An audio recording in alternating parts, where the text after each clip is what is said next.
All right, ladies and gentlemen, welcome back to another episode of It's All About the Build podcast. It's my pleasure to bring you our next guest. This episode is going to be for anybody who is inspiring to start building hot rods on their own, anybody who wants to paint, build hot rods on the side. This next guest gives you a full detailed rundown of how he has became what he has become. Ladies and gentlemen, Travis Sylvester of Sylvesters Customs out in California, as well as Sylvesters Customs on YouTube, 70,000 plus subscribers strong, where you can find all details, how to paint, how to do body work, how to weld, how to build hot rods from the ground up. This guy has detailed instructions. If that's not good enough for you, he also does classes. So, ladies and gentlemen, it is my great pleasure to introduce you guys to Travis Sylvester. Please enjoy the show.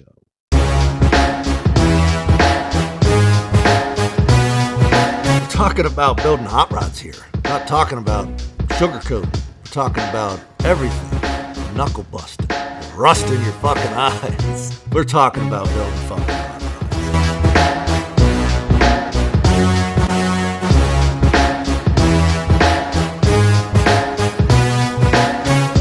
All right, ladies and gentlemen, welcome back to another episode of It's All About the Build podcast. Brought to you by, as always, I.B.F.HotRods, middle of nowhere, Indiana. We are over the airwaves today with our special guest from Southern California, the big old town or city of Nuevo. Is that how we pronounce it? That is how you pronounce it. Good, because I didn't know. You literally jack it all up. Well, hey, not bad for a fucking hillbilly. That's right. So, without further ado, ladies and gentlemen, the guest that we have on today, when I reached out to him, I didn't think I was going to hear anything back, and I got extremely excited when I did, because if you're like me and you do any searching on YouTube or the Instagrams or anything, I'm sure you've come across this guy, because literally everybody I've talked to about having him on here was like, I've seen that guy. I know who we're talking about.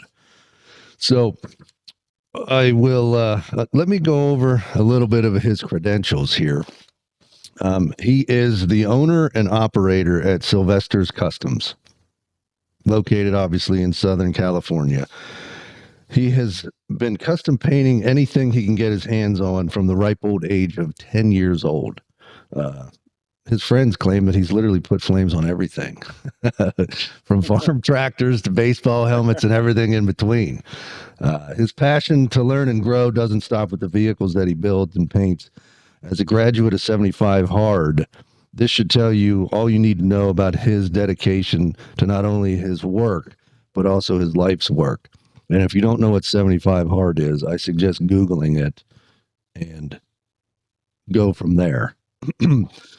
Sylvesters Customs is one of only 8 companies in the United States that offer LumiLor electric paint. If you don't know what that is, Google that one, or just keep on listening, because you'll find out all about this. This paint takes years to master and isn't exactly light on the wallet to become efficient enough to be considered master technicians in its craft. This gentleman has been building and painting custom vehicles as side projects for well over a decade, and within the past few years, he's taken Sylvesters Customs on full time. When speaking to him about this episode, we discussed that once he was finished with these full-blown first builds that he was putting up, he was going to be thrown on the map. And he just came back from SEMA, where he was able to present a couple of his builds, and he partnered with one of the builds. And let's just say that being put on the map's one thing, but placing top 4 builder award in SEMA is pretty ridiculous. He has a huge passion to keep custom car building alive, And with this, he has nearly 100 videos, how-to videos on YouTube.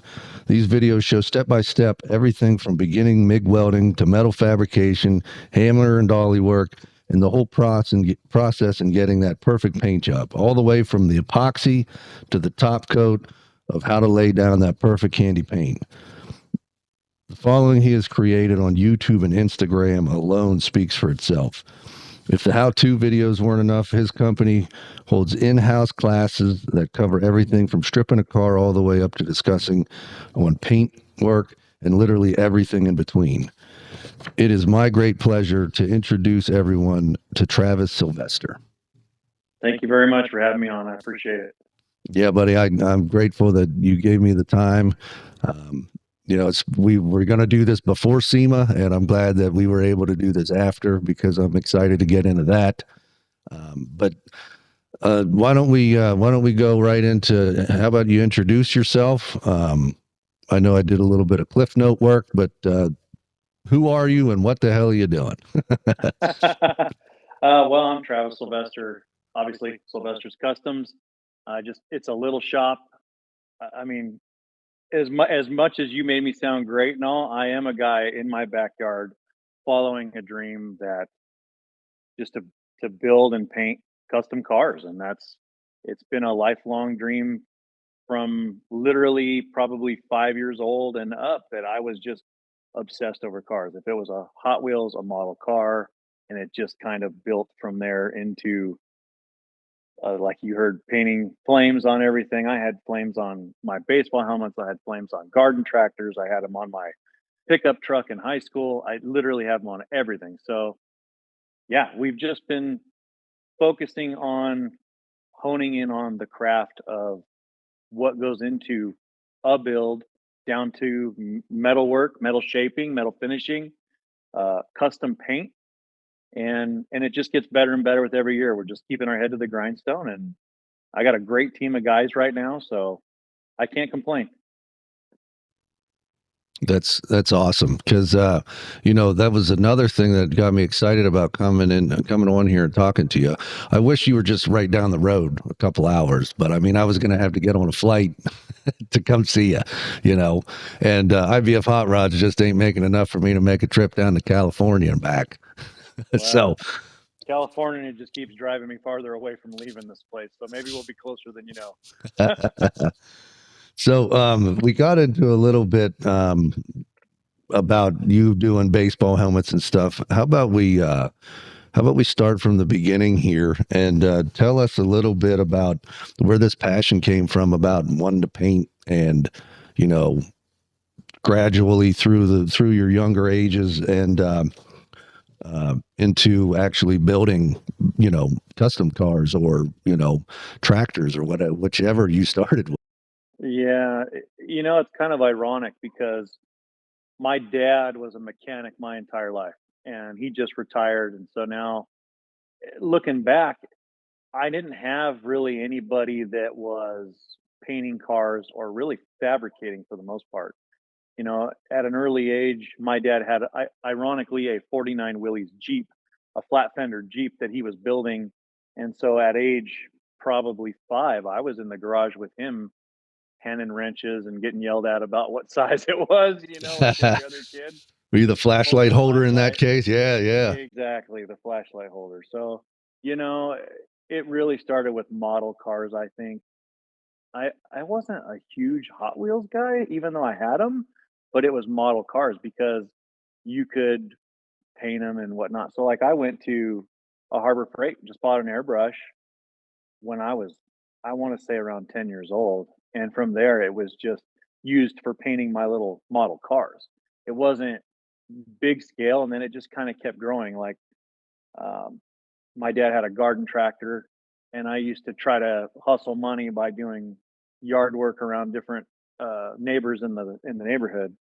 And so everybody knew me as the kid who had the garden tractor with flames on it that would drive around and do everybody's yard. So it just kind of kept growing bigger and bigger. You know, I would have leftover paint from the baseball helmets, use it on the tractor, and then that kind of grew into I bought my I had an '86 Dodge pickup in high school, and I had some leftover paint again from another job, so I flamed it, and it was always this progression of just picking away at it. I think today these people think that things are going to happen overnight. Some of the younger generation, and it takes a long time. So I think that's the biggest thing is, you know, you're a small shop. I'm a small shop. That was one of the main reasons I wanted when I reached out and we talked, and you were like, "Yeah, I'm just a couple of guys. It's you and one other guy, or is it a couple of guys?" it's me and three other guys. Right. But when you were building at your place on the side, was it just you? Was that how we were doing everything? Yeah. So going back to that story, my dad had what is it? I think he has a 20 by 40 shop in his backyard. And even when we were kids, it was just a three-car garage that we would build everything out of. And then his shop grew for his side work, where it was just primarily mechanics and restorations, but he never did the paint. For whatever reason, I can vividly remember going to a car show with him, and we looked at it was a Manx. And I don't know why out of all the cars, I remember this one particular Manx, but it had probably 5 different sets of flames over the whole car intertwining, and I just remember staring at that and asking the owner, like, "Who painted this, or how did you do it?" And it was a guy that had done it himself. So, fast forward, that was, I think, where a lot of the flame addiction came from, was from seeing that Manx, and then just painting my dad's projects with him. In high school, I had my truck that was flamed. I actually painted a Blazer for a buddy of mine that, in return for painting that entire vehicle, he bought me a spray gun.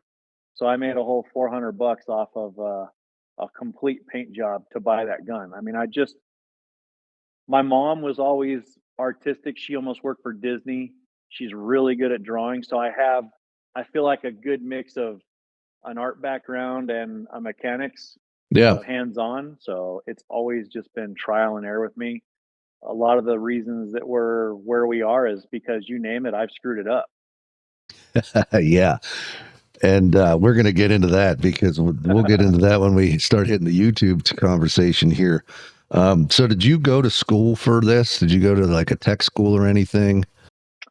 No, as a matter of fact, the high school that I went to didn't even have a pool. I mean, they didn't have any auto shop. They didn't have anything. And it's funny because I actually got contacted from a high school friend yesterday, ironically, and she was mentioning how that they're trying to ramp that back up in schools, and that I ought to consider networking with the schools to try to bring kids here to see what you can do with your hands. Yeah. So, yeah, I haven't had any school. I actually, out of high school, I went and worked in a machine shop as a plastic injection machinist, in like a trade where I would work day there and then go to school at night to be a machinist. That lasted for, I think, 2 years.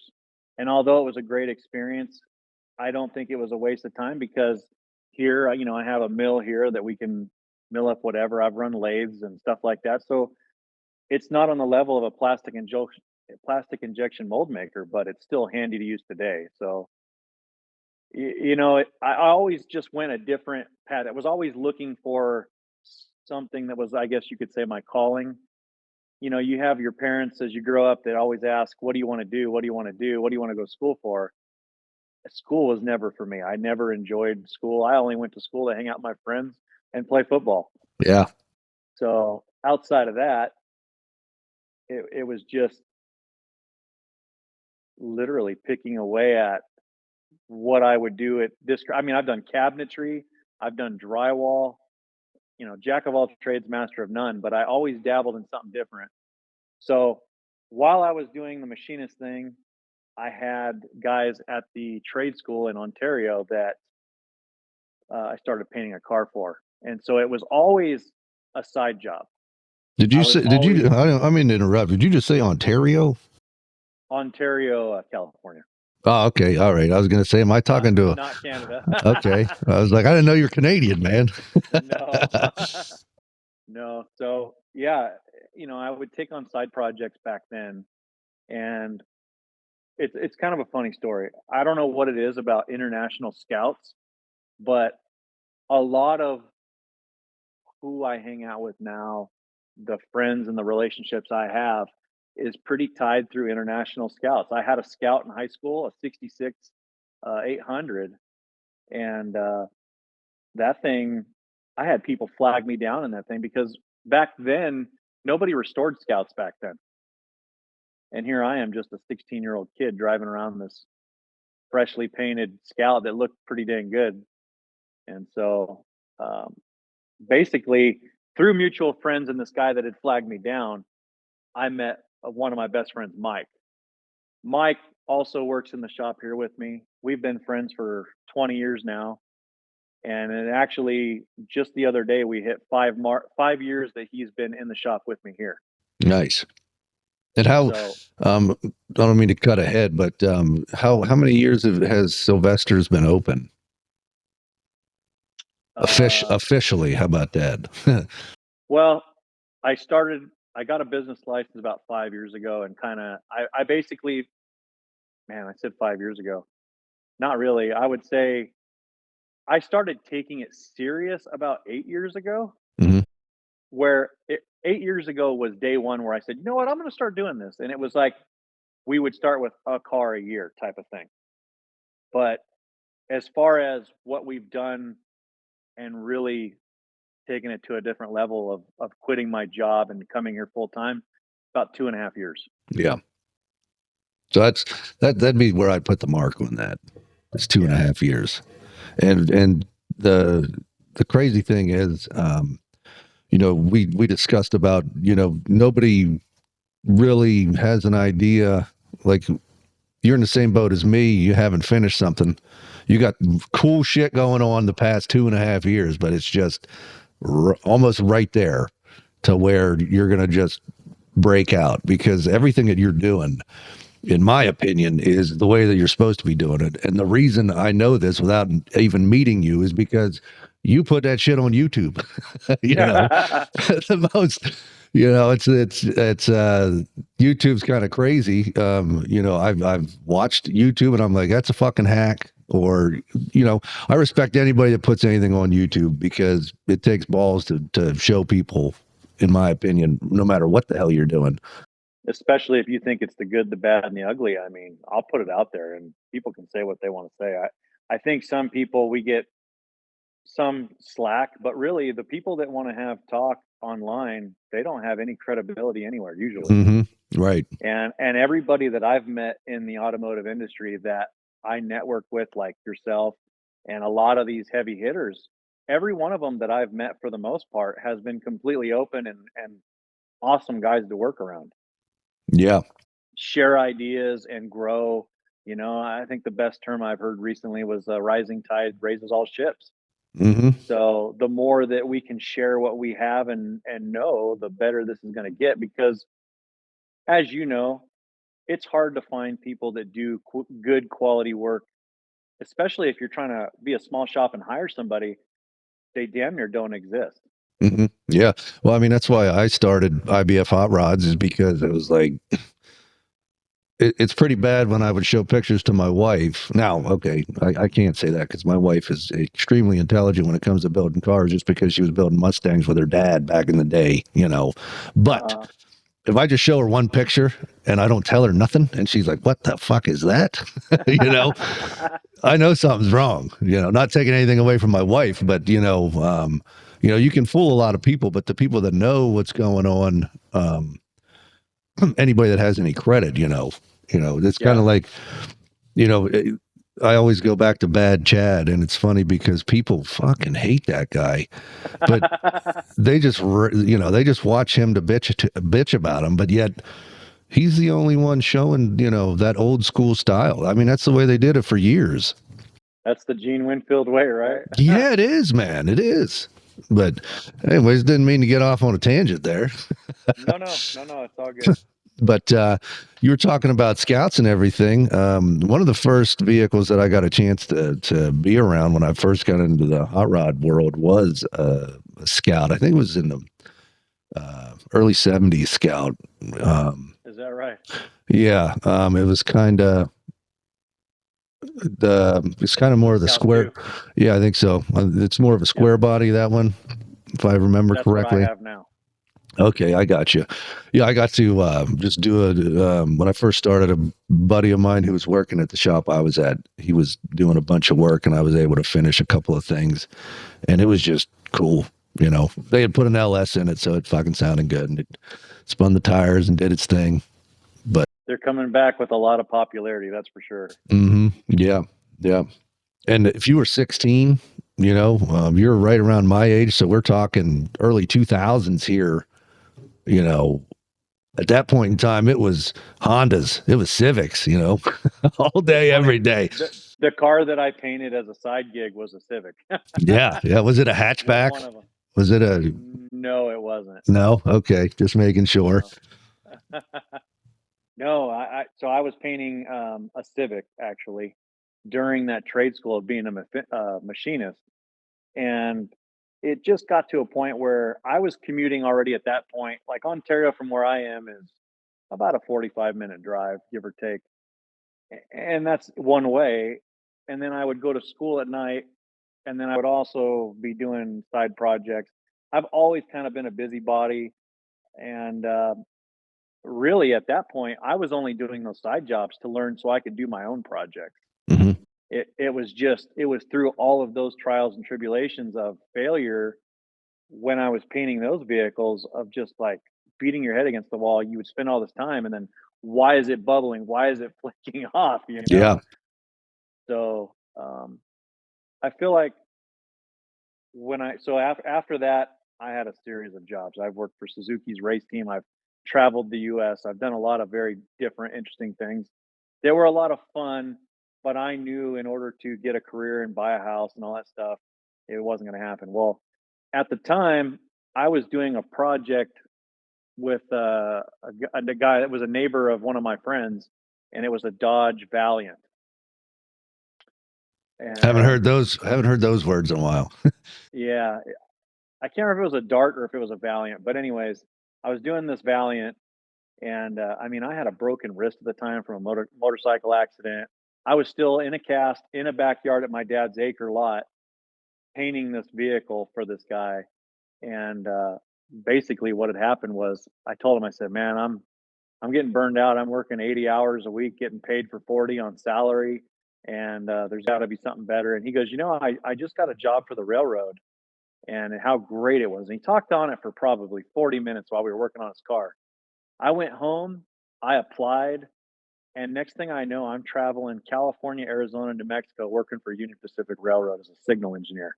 So again, I would just jump in, not really knowing exactly what I was getting into, but the work didn't ever scare me. It was always just chasing that dollar to be able to have the toys that I wanted and build the dream that I have. Yeah. Now, So I don't know what a signal chaser is. I have a uncle who retired from the railroad up in Massachusetts, but I have no idea what is a signal uh, chaser. a signal engineer. So, a signal engineer basically does all the signals, crossings, electrical circuits. A lot of people don't realize that a train actually runs uh, like an air traffic control system. There's a lot of checks and balances. They have blocks between signals to make sure trains don't hit other trains. And I've been involved in some pretty in-depth technology on when they had like that Chatsworth accident out here where that guy was texting and killed all them people. Um, yeah. Anyways, I know a lot about trains on how they operate. Yeah. So I did that for 15 years, and I didn't work for Union Pacific for 15 years. Like I said, I've had a lot of ups and downs. We were actually the typical construction crew screwing around, and I got let go because of a prank of a picture of me behind a guy with a piece of PVC pipe. And so when I got let go from Union Pacific, that was like devastating moments for me because at that point I was 23 years old. I had just bought my first home. Uh, I was driving a new truck. I had all these responsibilities, and just completely lost my entire career is what I thought. And I thought life was over at that point. Ironically, I was already friends with Mike, who now works with me every day. He was having me fix drywall in his house just to stay afloat. I was building dump trailers. I was painting houses. You name it, I did it. And I think I worked 16 hours a day every day to make that house payment. Rewind back to that time, I had a house payment coming, and that was when Craigslist was a big thing. Yeah. So I put out an ad for Craigslist saying that I did auto body and paint in my 3-car garage in a track home area. And so no paint booth, no nothing. I got this guy. My house payment was $2,500 at the time. I got that job from Craigslist, and I actually took that job on and only charged $2,500 to do all the cancer replacement, body, paint, and polish with materials on a '56 4-door Chevy. Wow. So But at least you got I, your house note, right? You got that covered that time. Yeah. that's exactly what happened. I got my house payment, and it was one of those things where I've always just kind of been flying by the seat of my pants. I would say my word, and what my word is what I would stick by.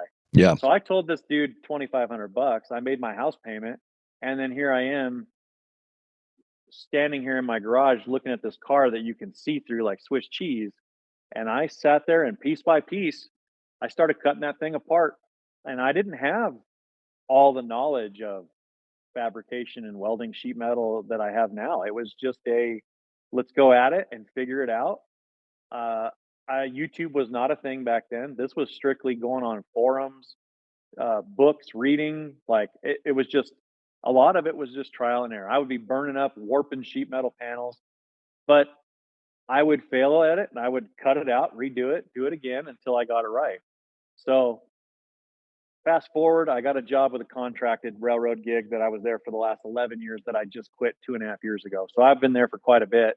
And I was commuting instead of 3 different states, I was actually being home every night. Um, in that period, I'd met my wife. We had actually sold. It's funny. I'll tell the whole story because it's just interesting. You know, you meet these girls and you think, oh yeah, all these girls say they want to buy a house, right? Oh, I want to buy a house too, and I'm like, yeah, right. So we're driving on one of our dates, and there was a house down the street from me, literally down the street, and I'm like, that house is for sale. Buy that house, and she does. She buys this freaking house, and I remember my family and my friends are like, "What are you going to do if this doesn't work out?" And I'm like, I don't see it. I think it's going to work out. Yeah. So fast forward into not even a year, I had listed my house, sold my house, and moved in with her. Well, I was doing side projects on a Volkswagen Bug, and she moved so close that I was pushing the cars to her house. So I started getting a little busier while working for the railroad, where it was, uh, we were in a track home. It was obviously not ideal for painting. I'd paint at night when the neighbors were asleep, Yeah. and Yeah. I would just figure it out. So we got to a point where I just needed more room. We had toys, I had customer cars, it just didn't fit. So we actually sold her house, moved into our motorhome for about 6 months, and we just waited and waited. We were actually trying to stay in it longer, but we found the house that we're in now, which this shop, when I moved in, had a light bulb, one light bulb in the center, and it had like an inch of metal shavings over this whole floor. It was in pretty bad shape.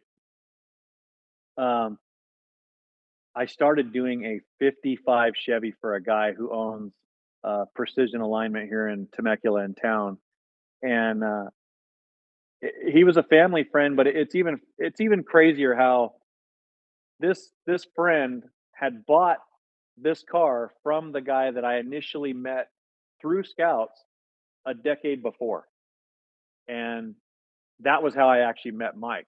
So it was kind of funny how it's a long story, but it went full circle through somebody else, and here this car comes back to me to get painted, Yeah. and he tells me, he goes, "You're doing the wrong thing." And I was like, "What do you mean I'm doing the wrong thing?"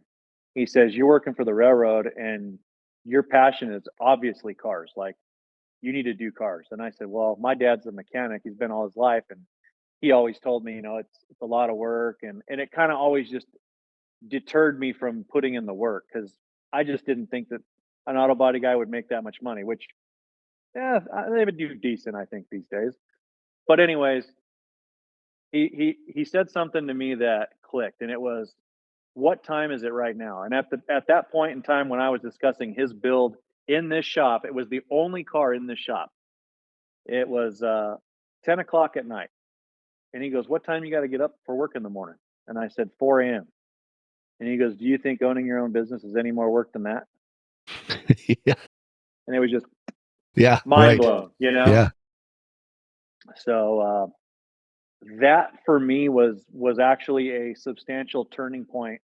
That it was that car about 8 years ago that I said, you know what, I'm going to start taking this a little more seriously and pushing for it. So fast forward, Mike actually ended up working here 5 years ago, almost to the day. I have another guy, Javi, who's a young guy. He just turned 22. He is new here. Well, he's been here for 2 years, but he started here when he was 20. And I have another guy, Chris, who's part time. Um, and we had some other guys, but we've moved forward on with that. It just wasn't working out ideally situation for here. I think that I've learned that this shop space for what we have and the workload was just too much. I need to grow the building so that way I can even have room to expand. Mhm. So it's been an interesting balance of figuring out how that all kind of works in here, the dynamic, because you just jump into this thinking it's going to be, I don't know, you're just going to think it's going to be one way, and you would find out that there's way more to it, right? Yeah. Now, when you guys moved into this place, so when the wife and I moved here, I had to make sure that we could do what we could do on the property. So where we were first looking, they had all these restrictions and shit. So I was calling county. Just to get this place, I had to go, present my case to 5 panel of people, blah, blah, blah. And they all had to say yay or nay. Luckily, they were all cool as shit. And they were like, yeah, hot rods, fucking bring the tax money in. Come on, let's do it. So did you run into any situation like that when you were, when you were trying to Well, do this?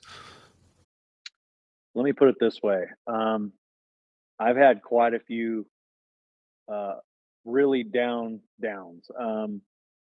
So I didn't go any of that route. Like here in California, I have to kind of fly under the radar because I mean, I say fly under the radar, right? Because a lot of people have seen me on YouTube, Yeah. but really they don't know where I am. Well, I guess they will now. But if you do enough I can research, edit it's that very out if easy. you want to. No, no. we can You know we can what? edit Ontario, Canada. I don't really care. It is what it is these days. I roll with the punches. I've had plenty of them. One of the big things for me was getting our first big client that wanted us to do a bunch of cars. And when we started that, I didn't have two nickels to rub together, really. So I went to Wells Fargo, got a loan, and I had this guy I called that put in paint booths. And if you ever hear the term spray zone, spray on, paint booth, any of those, steer clear because that whole family is a bunch of crooks. They basically came in, took the money, the check that I'd given them to buy the brand new paint booth to pull the trigger on this thing, and they bounced, went complete MIA. I Wow. never got that money back. And Did that you get was the day paint booth? one of like, Did you get the paint no, booth at least? Damn. no, nothing. Not nothing. As a matter of fact, I cut a stairwell out of the loft. I moved my two-post lift because of everything that he said that's going to take up this footprint, blah, blah, blah. And then that guy just went complete MIA. I never saw anything of that. Wow. I'm sorry to hear that, man. That's Uh, it is what it is. You have these struggles, and I think some people just will roll over, and it devastates them. I'm just, I don't know, hard headed, I guess, stupid. yeah. Well, no, it's all good. I know when we moved into this place, it was a single car detached garage, and we built this whole section on back here, and I had to kick the sons of bitches out, and The funny thing was, it was supposed to be done. I had lined up a car to come the whole way from Michigan. So the guy drove 4.5 hours. I didn't even have a garage door on the garage. It was fucking winter. It was cold as shit. And he comes rolling in to no garage door. There was no guts in here. So it turned into building hot rods, working on cars, and finishing the whole interior all at the same time. It was nuts. So I mean, I feel for you, man. At least I got the building. At least I had the skeleton for something instead of just MIA. Yeah. And it's cool. I mean, how to put this in line with how it went. We had a shop here. This place is 2,000 square feet. It was permitted, but outside of that, I haven't I haven't had well, I'm flying under the radar. Let's just put it that way. Yeah, And I mean, I'll ride that wave as long as I can. And then the goal is obviously to move out of this place yeah, into an industrial building is the goal. So I actually recently took some classes on that too and making that happen. But I'm real big on do what you say and say what you do. It's so I tried to buy this booth. Going back, we would get a car and okay, I know where to pick up on this story. We got this one car where this guy said, you're doing the wrong thing. So that was the turning point. Moving forward, it was another car and another car. And it just got to the point where next thing I know, my cars are outside the shop. I have I had a bunch of cars in here. I think I had 5 cars in here at the time while I was still working full time at the railroad. And so that was about the time that I had hired Mike 5 years ago. And I was like, hey man, let's just do this step by step and get the car stripped. Here's how you do it. I would go to work, come home, and I would catch him for the last hour or so and have to tell him that he had to start over or redo something. And so that was like the biggest learning curve for me as a business owner was, because you can do it in a certain amount of time doesn't mean that everybody else is going to do it in that amount of time. And then you fight yourself because you don't feel like it's ethical. So then you cut hours out and you end up eating it. And it's just this vicious cycle back and forth. So it, it was, I did that for about 15 years where I was doing cars and the railroad together. But we got a job. So going back to that whole build at SEMA real briefly, I didn't build that car, but we did all the sheet metal, body, and paint for that car. That's actually a good friend of mine, Rob at RJ Fabrication. So Rob was Rob was a big stepping stone for us because he already had a lot of clients that were willing to go an extra mile on the build. I think as a painter, we all struggle with the customer that has the funds to be able to allow you to run as far as you want to take it. Because you can sit there and nitpick every little thing and it's just hours and more hours and more hours. And I don't think people understand what it takes to build a car at a high caliber. So getting to team up with Rob and get to be his painter, I met Rob because I'm into off-road stuff quite a bit. I was building a pre-runner. I still am building a pre-runner. It's like I probably 9 years and counting now, maybe more. But that the Silverado that I was building, Rob specializes in luxury pre-runner trucks. And although he does everything because he comes from hot rods and race cars and stuff like that, it was a cool opportunity because he gave me, I kid you not, 2 cars right out of the gate. It was like, "Oh, you paint? Oh, well, here's 2 cars." And I mean, I think it was a little ballsy on his end because at that point in time, I didn't have a paint booth, and I don't even think he had seen my paint jobs, to be hmm honest. He just said, "Yeah, here's 2 to go." And Rob at that point to me was one of the best builders. I think he still is one of the best builders, but going back 5 years, I took my truck to him because I wanted it built. And it was the other mutual friend that builds our motors that told him, "Hey, that guy paints. If you need a painter, he paints." And so we took on, he approached me and I did it's called a mini Ranger. So it's a Razor but it looks like a Ford Ranger. So Rob built a Ford Ranger with a big block Chevy in it with 30 inches of wheel travel. Wow. It's plush. It's jet black, leather interior. I mean, it's pretty bitchin'. Heated and AC. Do 100-mile-an-hour through the desert and drink your coffee at the same time. I tell you what, that stuff that you guys are like, that Jeep that you guys help build and stuff, what help finish off. You know, when you Yep. said you were into all that, you know, I haven't even dabbled in that world, but I mean, I've studied the engineering just for, you know, down the YouTube rabbit hole or just Yep. researching suspensions and stuff. And it's like, well, if you want to learn about suspensions, 30 inches of travel, you should be able to learn something. You know? Yeah, that alone, right? Yeah, that alone you should be able to figure out how to run some fucking air ride that's going to move up and down 6 inches or whatever. You know what I mean? I hope. Yeah. But So I mean, I guess at that point, Rob believed in us enough to give it a whirl with 2 cars, and it was kind of a crazy whirlwind because we did a Ford Ranger and we did a F-100. Both of them were pre-runners, and we did his little mini Ranger in the very beginning.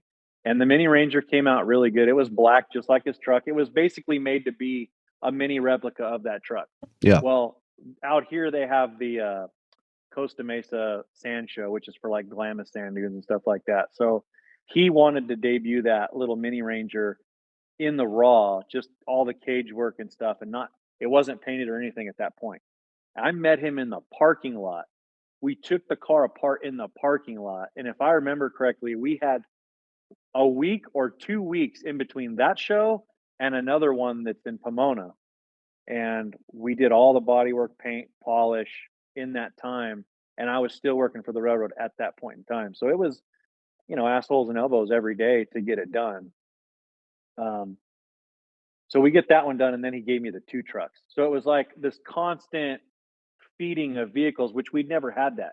It was always the mom and pop in their garage that were building some car, and we would get the body and have to rework it. So it was cool to have something that was a lot higher of a caliber car. It was a better paying client, and then we just kind of kept building off of that. At that time, that was when I bought the paint booth and got screwed. So I ended up buying a tilt trailer because all the cars that he would give us were on these little caster wheels. And so I bought a tilt trailer so we could winch them onto the trailer. I could rent a paint booth to get them painted because out where I'm out near cows and dairy pastures and all that stuff. nice. So I painted them in a buddy of mine's booth at Hillview Customs, Dalton, and he was gracious enough to let me use it. So we got that one under our belt, and then I ended up finding this booth behind me in Vegas that was actually like 30 some odd years old and rusted out, and we purdied it up and slapped it in, and basically how we've been operating till today. Yeah, I couldn't imagine a paint booth would be. It could be old as shit, and as long as it's clean, that's what really matters. Yeah, it's just a box, and here's the thing about being clean with the paint booth. I mean, don't get me wrong; it's nice to have a clean paint booth. However, coming from my background, I was never the guy that worked at, a high caliber collision shop that was doing 15 cars a day. And the importance of, making sure every little thing by the book, that was not how I learned. I learned by, hey, we got to get up early before the wind starts blowing. We got to wet down the dirt, and we Yeah. got to make this thing happen today, you know? And so I have a lot more insight, I feel like, than a guy. I don't want to say more insight, a different insight than a guy who works in the collision industry because, again, you name it, we've screwed it up. Like I know really dumb stuff about what happens when you spray a car with the water hose, after you painted it. Like why I know these things, I don't know. But and it's funny because I've had people like, why did my paint go dull? And I would ask them, did you leave it outside last night? And they're like, damn, how'd you know that? I fucking done it. Ask me how I know, man. Yeah, that's right. That's right. Speaking of dirty paint booths, I worked for a guy who had one of the worst, like filthy. to put it the least. But he was putting out. It was nothing to win a paint award, best paint. It was nothing. It was a fucking given with this guy, and that showed me that not that it doesn't matter how clean it is, but as long as you keep what the hell you're spraying clean at the time that you're slinging slop around, and you have the proper movement of air and everything, you're going to be able to do some damage. Exactly. So yeah, I'm trying to think of where picking up from there. I mean, we had the paint booth, we had all the cars from Rob. Um, Fast forward a bit, we had done quite a few cars for Rob at that point. 2020 hits and COVID. Uh, COVID was a very interesting dynamic for me because I was listening to Andy Frisella on the MFCEO project that we were talking about earlier, and I had to, for probably 75 10 years. 75 hard reference. Yep. Just putting that in there. and really the MFCEO project, I don't know if you've heard any of those. Have you heard any of those? I don't know. See, I found out about the 75 hard through Real Business Owners. I'm not sure if you're familiar with that podcast or not. No, They're guys out of Utah. Yeah, Utah, I believe. But they interviewed him. Like I said, the one guy, he did a bunch of them. He not a bunch of them. He did 75 hard multiple times. That's just the caliber of people that they had on their podcast. They had business owners from, somebody who owns an entire garbage truck business to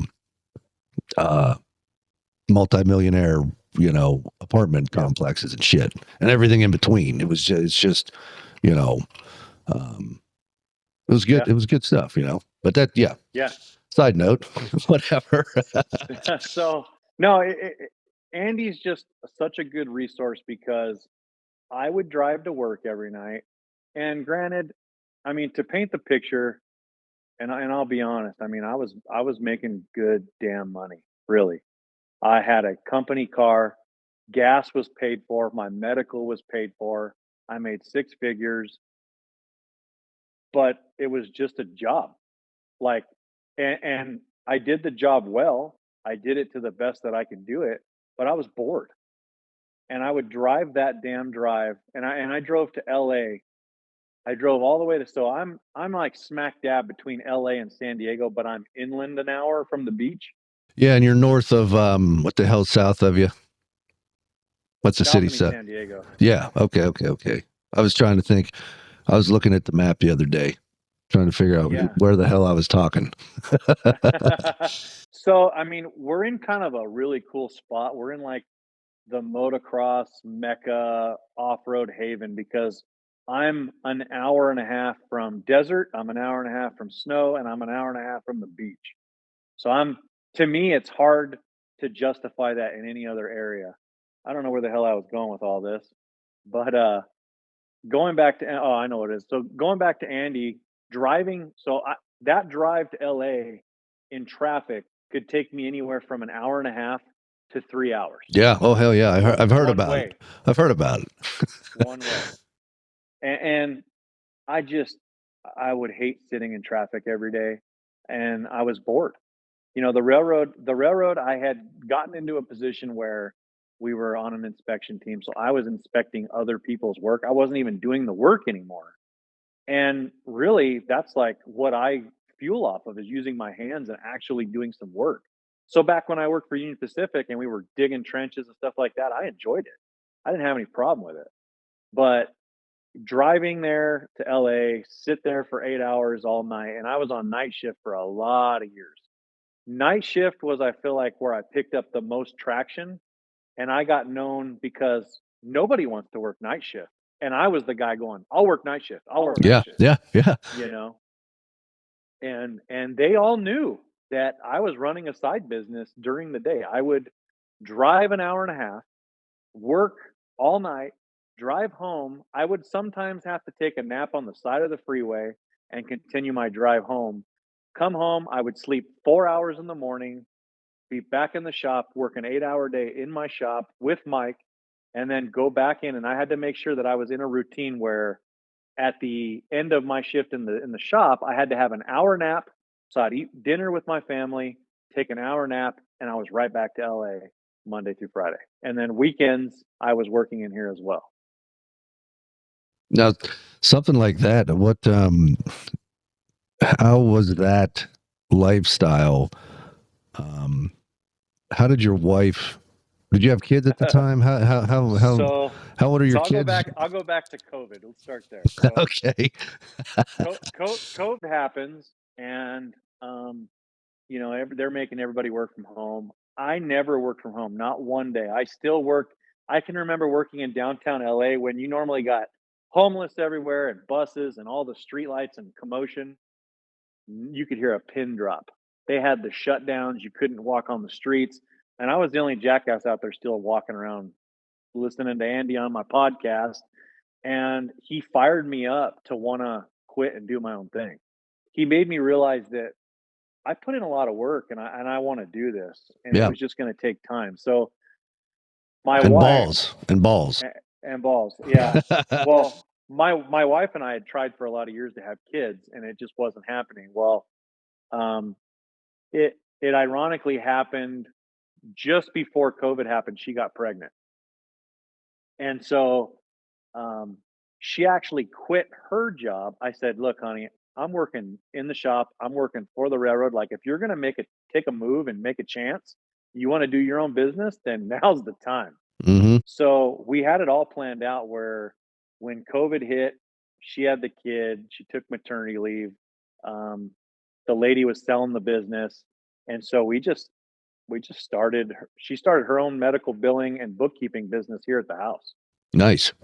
and so it was the perfect time. And I can remember seeing her walking past her, as I'd go out the door. She's got a newborn baby, sitting next to the fan in the middle of summer in her office. That it was just crazy times because she quit. We had our first son, and then not 16 months later, we had another kid. And mind you, during the time when she quit, I was getting over the drive of the railroad and all that stuff. And I said, I want to quit. Well, I would stress her out. So during the first pregnancy, women's nerves are a little higher than normal. I don't And know. so I don't know, but I'll take your word for it. yeah, I'll take my word for it. So, I would come to her and say, "Look, I'm over this shit. I'm gonna quit my job." And she would get stressed out, like, "The fuck you are? You're not doing this to me during a pregnancy and so forth." So I'm like, "All right, fucking back to the railroad I went." So then, fast forward, kid number two happened, and during that pregnancy, I'm like, "I'm over this. I'm quitting my job. We got all this work." Nope, nope. She said to me, I need to see that you have actual jobs and people committed, that you have a workload out so far that you could actually pull the plug. And I'm like, game on. Yeah. That was she didn't realize, maybe she did, but to me, she didn't realize at that time that you just gave me the green light that I Mm-hmm. can quit my job as long as I proved to you I got a backload of cars. Yeah. Yeah. So at that point, I told people, "Hey, you want a paint job? We have a waiting list. It costs $500, and it's still the same today. Costs $500 to be put on the calendar, and as one leaves, another one comes in. I don't know when you're going to get in, but You're I on the list. approximately it's this time, and you're on the list." And so, second kid comes out, and it was funny because this SEMA car that we were talking about, the 49 Willys. So Rob came to me. We had already done, at that time, we've probably done 10 cars for him. And we had a good working relationship. We still do. And he says, "Hey, can you take on this Willie's project?" And I was like, "Yeah." And he goes, "You're going to get it May 1st of 22. And I said, May 1st of 22. I said, "How long do I have?" And he says, "We're going to enter it in SEMA Battle of the Builders. And I need it done in 4 months." And I thought to myself, I've managed to maintain everything schedule wise and project wise with Mike and Javi and Chris. but to do a project of that size in 4 months didn't seem possible. So I told my wife, "Look, we have this good opportunity that we're busy and I have all these cars, and if this Willys comes, I mean, that alone," I said, "if we do the math, I should be able to do like a couple cars a year and we should be fine. Should be the same playing field that I'm making at the railroad." And so she goes, "All right." She actually bought into it and says, "Well, then quit your job." So here I go over to the railroad and I tell them, "Hey, May 1st, I'm out of here." And I think I gave them like a month notice. I gave them quite a bit of notice, like a while. I think it was even months. How'd they I react? told them, How'd they react to that as far as a month shock, goes? shockingly, incredibly good. I think if I wanted my job back tomorrow, they'd hire me. That's awesome.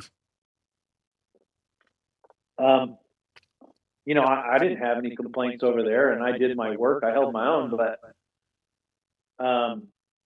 to take that leap of faith, one after COVID, so we're talking May 1st of 22. So COVID was still a thing, kind of, for all the idiots. But Well, everybody was saying that the hot rod industry and everything was yep, kaput and nobody's spending fucking money and all this stuff. yep, I mean, that's what they say right now. Right now. yeah. Now I don't know how it's going to be now that the NFL trade deadline came and went. Yeah. So it was a funky time for us, but it was a really good time, and I just took the leap, man. You know, I had to have enough work here that I felt comfortable that I could leave. I mean, I had a good idea how many hours I had to work in the shop to make it work. Mhm. And so what I did was I crammed 8 cars in this place. In 2,000 square feet, I put a lift in, and then even though we had a paint booth at this time, I was cramming cars half in the paint booth, half out the paint booth. It didn't matter. I wanted to make sure if I quit a good paying job, I had enough to stay afloat. Yeah. And so that's what I did. And now it isn't till actually probably yesterday, to be honest. Actually, Monday. Yeah, yesterday. Yesterday, I delivered one of the main cars that took a long time to get done. That was that Camaro. It was that Camaro. That Camaro was the trials and tribulations of the learning curve. There's that thumbs up. Yeah. I don't know why the damn iPhone does that. No, it's all good, man. That was fucking perfect timing because that 68 is sweet, man. I've been following you on Instagram and all that shit, and if anybody doesn't follow him, you must. Even if you don't like the guy, you at least are gonna love his fucking cars that especially the Camaro that he just put out, man. And when you went to SEMA, following you on Instagram, I was talking to the wife and I was like, yeah, the guy I'm going to interview coming up, he's at SEMA. And, I flipped my phone open to one morning or the one day and I was like, holy shit.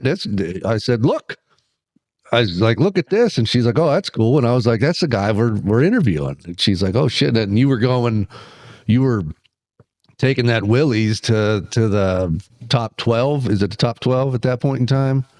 I think. Yeah, probably. Yeah. And so, going back to that Willys, right? Rob had came to me and says, "You're going to get this Willys May 1st, 22." So I quit. Willys doesn't come.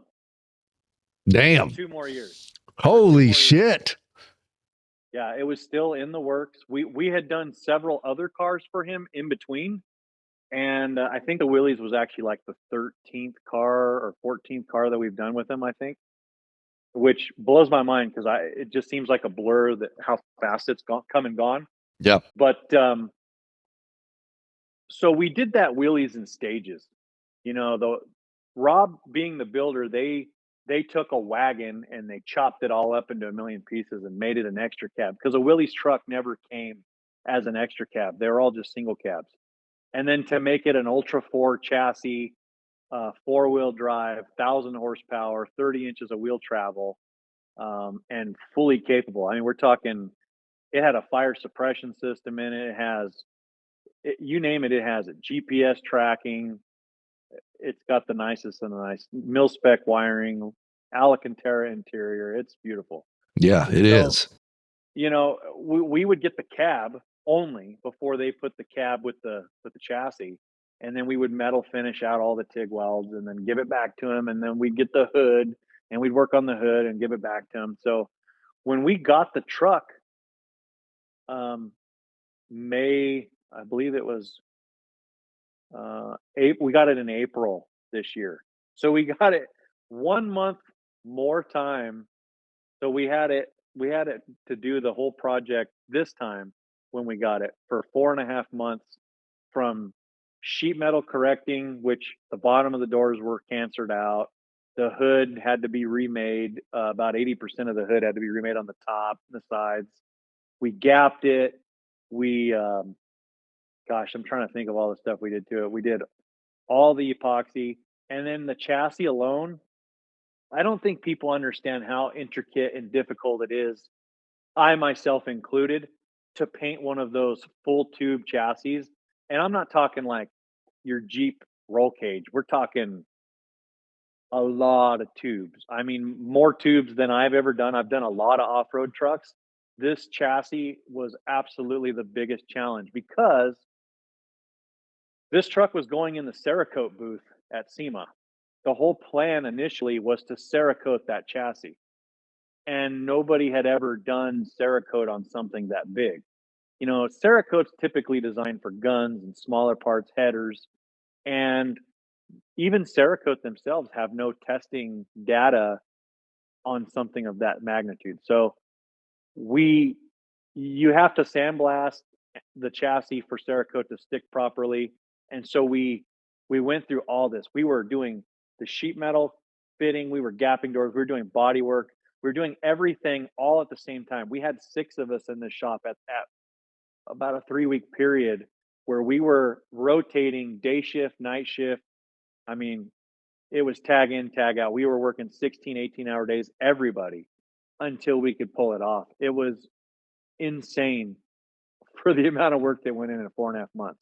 Yeah. But that chassis, so mind you, the truck is wet sanded and ready to paint. And now we have to tackle the chassis. So what we did was we took cardboard and cardboarded the cab, sandblasted the chassis very carefully, and then put it in the booth, masked it up, and then basically went to town with Cerakote. Well, that didn't exactly pan out because you Cerakote wants to be put on in like a half mil, like not very thick at all. And when you're applying it to a tube junction where maybe you have 5, 6 tubes landing in one junction, that middle junction's getting hit every time you're going around that tube. Well, we ended up with like a solvent pop look, and I mean, we're talking microscopic blisters is what it looks like. Hmm. And it was only in the junction. And I think a lot of guys probably would have just shipped it that way and said it's good enough. And I knew that going to SEMA, I wanted to bring my A game. I mean, we had been preparing for this for years, and it was a big deal. It was our first big show to take something that we actually had a hand in. And so we bit the bullet.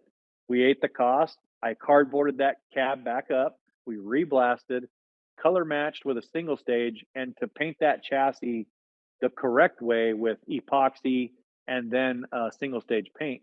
Just to do one coat of the epoxy was like a 7-hour spray session Wow. straight, Yeah. no breaks.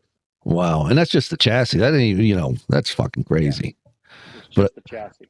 So paint the chassis, and then we were painting it a candy color of all the colors in the timeline to make it even worse because we're actually going to air it, I think maybe this week or the following week. I'm not sure. But we're actually going to show the entire process of what we did to paint that particular vehicle oh, for nice. the show. Yeah. So, because, you see a lot of these guys like the lowrider scene, and there's nothing against the lowrider scene, but you see a lot of paint jobs that were done in a garage, and there's nothing wrong with that because that's where I come from. But to take the time to mask off a whole jam, put the car together, paint the outside, take the car apart, paint the jam, and make sure everything looks the same uniform coat. It's not exactly an easy task with a candy. So anyways, we took it apart, put it together several times, cleared it, cut, polished it, assembled the body panels, and delivered it. I finished at 2 a.m. the day before we delivered it. Sounds about right. That's accurate. Yeah, that's how it always seems to go for whatever reason. But You know what the crazy thing yeah, is? so I interviewed some people that were on TV and shit, and I was like, you know, that part.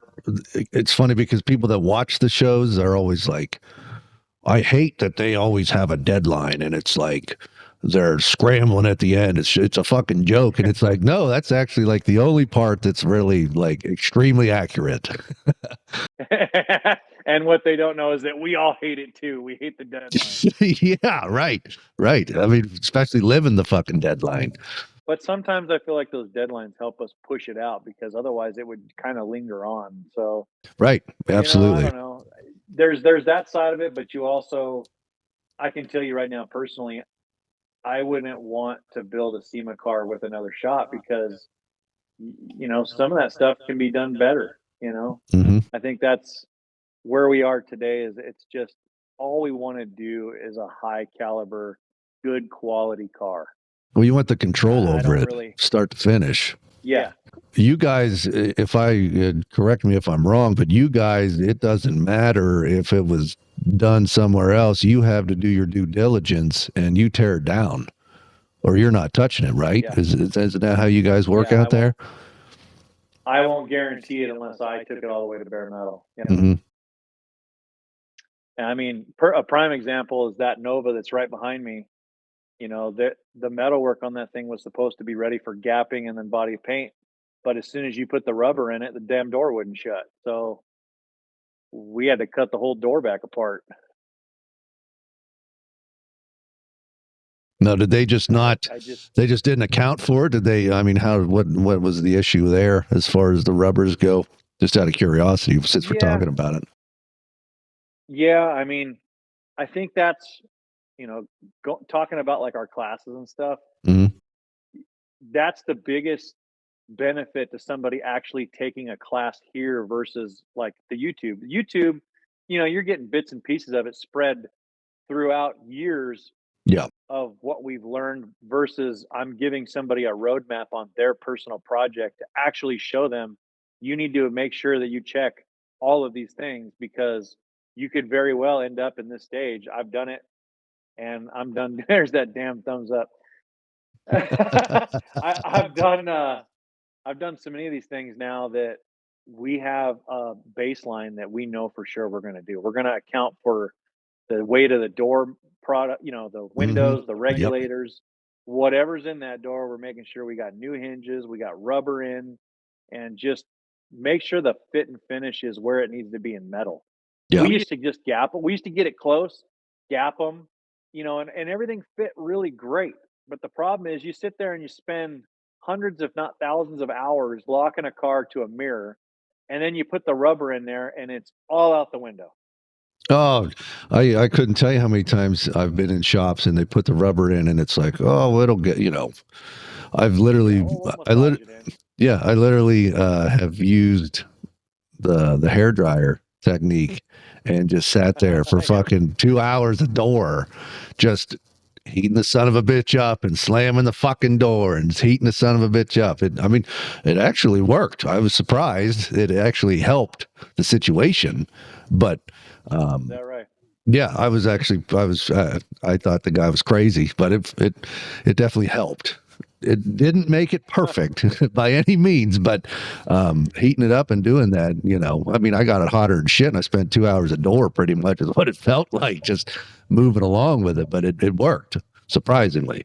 Yeah, Well, yeah. I shouldn't say it worked. It bettered the situation. How about that? It didn't stick out, it didn't stick out a quarter of an inch and then just tell the client, oh, well, it's just new rubbers. It's Yeah. kind of like, Well, it's it's like kind of, now.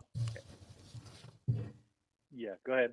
I was just going to say, it's kind of like, you buy an aftermarket part and it's like, oh, it's an aftermarket fender, nothing we can do. The fender just sucks. It's not going to fit the rest of the body. Yep.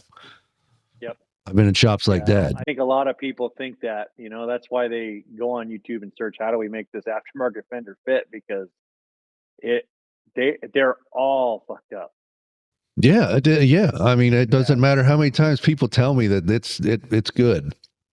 You know, even the big name, I'm not going to drop any fucking names, but the you know, the name, it's still fucking. I'm still cutting inner. Yeah, we, I don't need to get into that.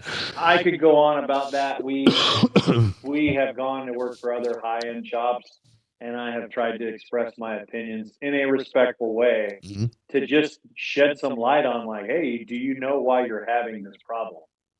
And they don't want to hear it. Yeah, that's like with the 67 back here. Like, it didn't come with doors. It was supposed to come with doors. Didn't come with doors. So I got a bunch of brand new panels on this, and to get the doors to fit with the front fenders, I literally had to take the fenders off and slice the entire bracing in 3 different spots to be able to get it to sit in there, you know? Yeah. And then finagle fuck myself up underneath there to try to tack it all where it's supposed to be while somebody's there holding it where it needs, you know. Yeah, it's nuts. And it's supposed to be, you know, I'm told by representatives and everything, it's the best on the market and all this stuff. And it's like, well, it don't fit. Yep. I don't know what to tell you. It doesn't fit. Some are better than others, but almost every one of them. I've never had one to date that just slapped it right on and it fit. No. Yeah. It's the same thing with chassis. You know, all the, I've worked with a bunch of different, you know, it comes off the truck. It's got the brake package on it. You know, it's got everything. It's got the rear end in it already and everything. You just put the frame down on it, or not the frame, but you put the body down on it. It's supposed to fit. And it's like, well, I got to adjust accordingly, especially when we're doing full blown custom. It's like, I worked for a guy where we were, you know, he had it custom made and told him about it, where we were going to put the exhaust and all this stuff. And the guy, we ended up cutting into it. And it's funny because the people that ran the shop who made it called the guy because he saw it on his Instagram page. He's like, "What are you doing cutting up my fucking frame?" You know, he was pissed about it, but it's like, it's just not working, man. Yeah.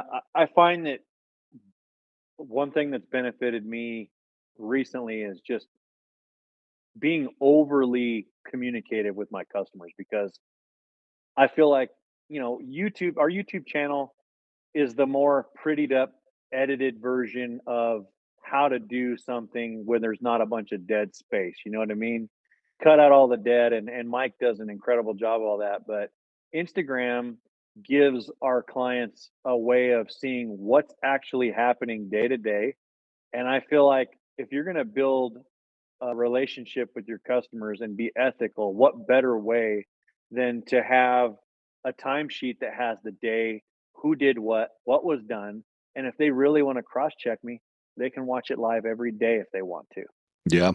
So that's kind of how I feel about it. Now we're basically going to drive a stake in the ground, and I'm making sure that what people get is the highest quality that we can produce. Because I didn't always have uh, the knowledge of metal finishing and stuff like that. Like, I think people use the term metal finishing very loosely. I had a guy come in here the other day, and he wanted me to. I'm not going to mention any names. He wanted me to do a Merc for him, and he kept going on about metal finishing this, metal finishing that. I own this place and that, and that all sounds great. But I said, "Well, explain to me what was done to the car." And he started going on about MIG welding, and I said, "Well, hold on here. You're using the terms MIG welding and metal finishing in the same sentence, and to me, that's not metal finishing. Metal finishing is actually taking the weld seam and planishing it back out and grinding it back to a mirror." Mm-hmm. So I say all of that because every single car that has come through the shop, we have had some different scenario that I didn't know how to address that particular thing, and that led me to a class to better that particular thing. For example, metal finishing. Like Ken Sakamoto, for those who don't know who he is the owner of Sun Chaser, um, and Sun Chaser shrinking discs.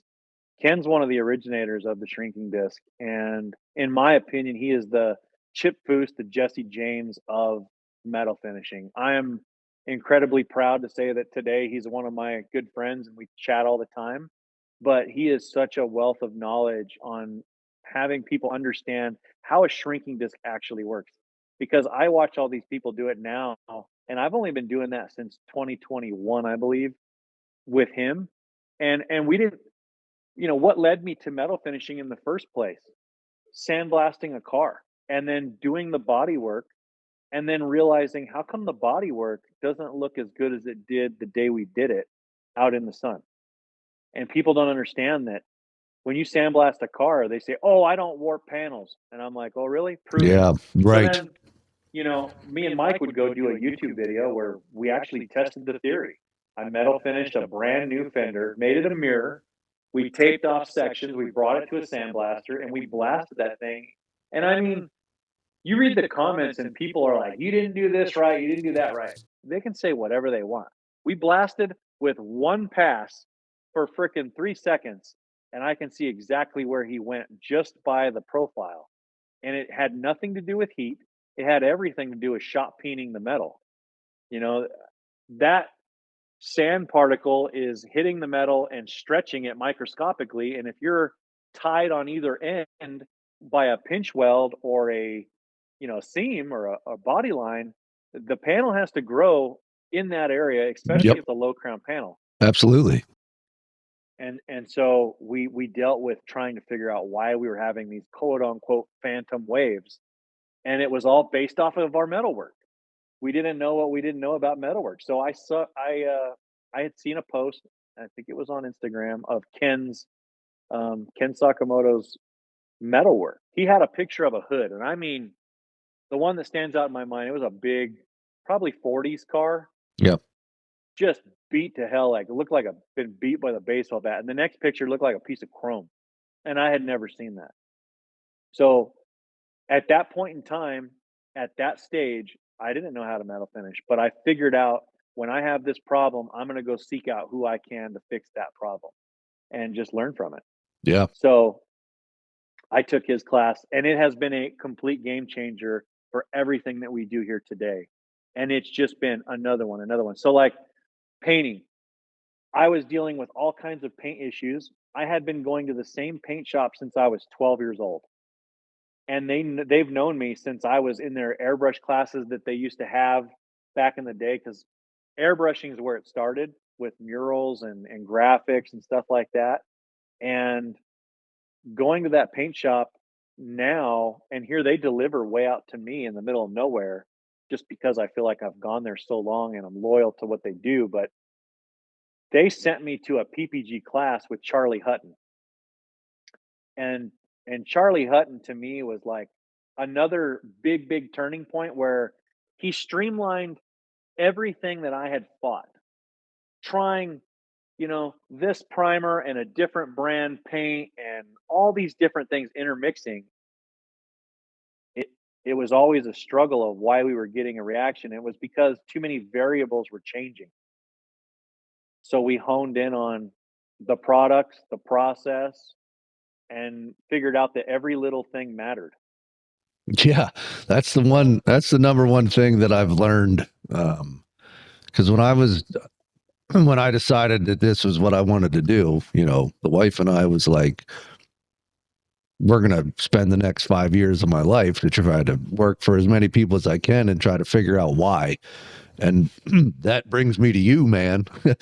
I came to you because I had left and came up here, and I was like, okay, we used a product at the one restoration shop to clean the metal and to remove all the rust and everything microscopically without as far as chemicals go and shit. I called my old boss and he couldn't, it was going out because of California law. It wasn't allowed to be used anymore. I forget what the hell the product was. So he bought a fucking shitload. Like he bought a truckload of it. You know what I mean? He's like probably the only person in the United States that has any more of it, And so what's that name? We'll call him. yeah, right. So I was on the search to figure out how the hell I could go about it. And nobody has this information.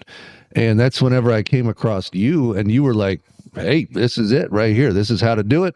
This is what to use. This is why to use it. And it's like, holy shit, this guy's about the why. And then it was like the rabbit hole of, Travis Sylvester's customs on YouTube. And next thing, that's why I had reached out to you, because you're all about the why and teaching people the why. Yeah. Which is amazing, Thank you. I yeah. honestly, like, I can't take all that credit by any means. I talk about Mike a lot because here's what's great about the way that this has grown pretty organically is the fact that this was just me in the beginning. And then when Mike came on, Mike didn't have any automotive experience prior to me. Javi didn't have any auto body experience prior to me. And I think Chris didn't either. And what's cool is I had to figure out how to teach that um, to Mike. And through that process of teaching him how to do the body and paint, we came up with these systems. That was kind of where the YouTube thing originated, was just showing him how to do it, and then using that process while it was fresh and showing him to put it out on YouTube for the masses, Yeah. because everybody wanted to complain about how there's not enough people in this field, and there is good money to be made because there's not many of us left that do quality work. And so it just made sense. I started doing the initial videos with a GoPro on my head, and Mike had this idea. Like, he comes from videography and photography, and it is one of his hobbies as a side hustle when he worked for the gas company. So fast forward, we kind of just jived really perfectly with my knowledge base, his way of showing how to do that. There was days we would film something and he would just give me this look like, dude, I have no freaking clue what you just said. And and so then when I'd go, you're right, you're right. That was way too convoluted, because I get into the details and I get hung up. And then he's like, hey, you got to dial it back, and we got to talk to the average Joe Blow that's just sitting there on his couch going, I need to understand why. So Yeah. there's been several times where we would just, we would come out here at night and we would film this thing throughout the night. And then he'd spend 30, 40 hours editing this video. So Yeah. I give I give an extreme amount of credit because YouTube is Mike's baby. I am stoked that he has helped me build the brand that we have built. And I feel like for me and him, we are just getting started scratching the surface, Oh because my God. we have Yeah. so much more stuff we want to show. Well, not only that, you guys, the more build you guys get in there, the more information you guys are going to be able to put out, even if it's redundant, even if it's the same shit, you're going to say something that you didn't say in the last one. Yeah, I try really hard not to repeat certain subjects, or we may redo certain subjects, but I will say this. This car behind me, the 61 Impala, is our second full build. And this is one that we're chewing off the whole damn enchilada on this one. Um, we've fully committed. So over the years, I've always done like bits and pieces of the full build. I know what goes into a full build through and through. There's no doubt. What I don't know is all the little stupid intricacies of completing a full build. But as far as the meat and the potatoes, I know what needs to go in. I know what needs to happen in what order. And so going back to like that Ken Sakamoto story, metal shipping, right? So I just took a class with Lazzy Jansen Yeah. up in Yep. Pismo Beach. He's a metal shaper. His class was absolutely phenomenal too. So there's been a few key people that I have taken classes from that was just this massive boost. Granted, I always tell people, if you're going to take a class, make sure you have something to go home and actually put it to paper and use it, because Mhm. if you don't, you forget stuff. I already have forgotten stuff from Lazzy's, and here I am. I'm about to do a whole bunch of metal shaping. I didn't have a Pullmax. I bought a P21 Pullmax in the back, like, just for this project, to be able to make one-off custom floors. And I don't want to just build your standard bead rolled floors. Yep. I Mike goes, dude, make it more simplistic. He tries to dial me back, and I feel like he's my really good uh, words of wisdom on, dude, don't go crazy because my mind wants to go straight to crazy every time. And so I'm trying to find that sweet balance. So like we subbed out having the exhaust built on this. It doesn't make sense for me to build an exhaust when I can take it to somebody and they can do it in a fraction of time. So a buddy of mine, Jason, built that. Jason Noren.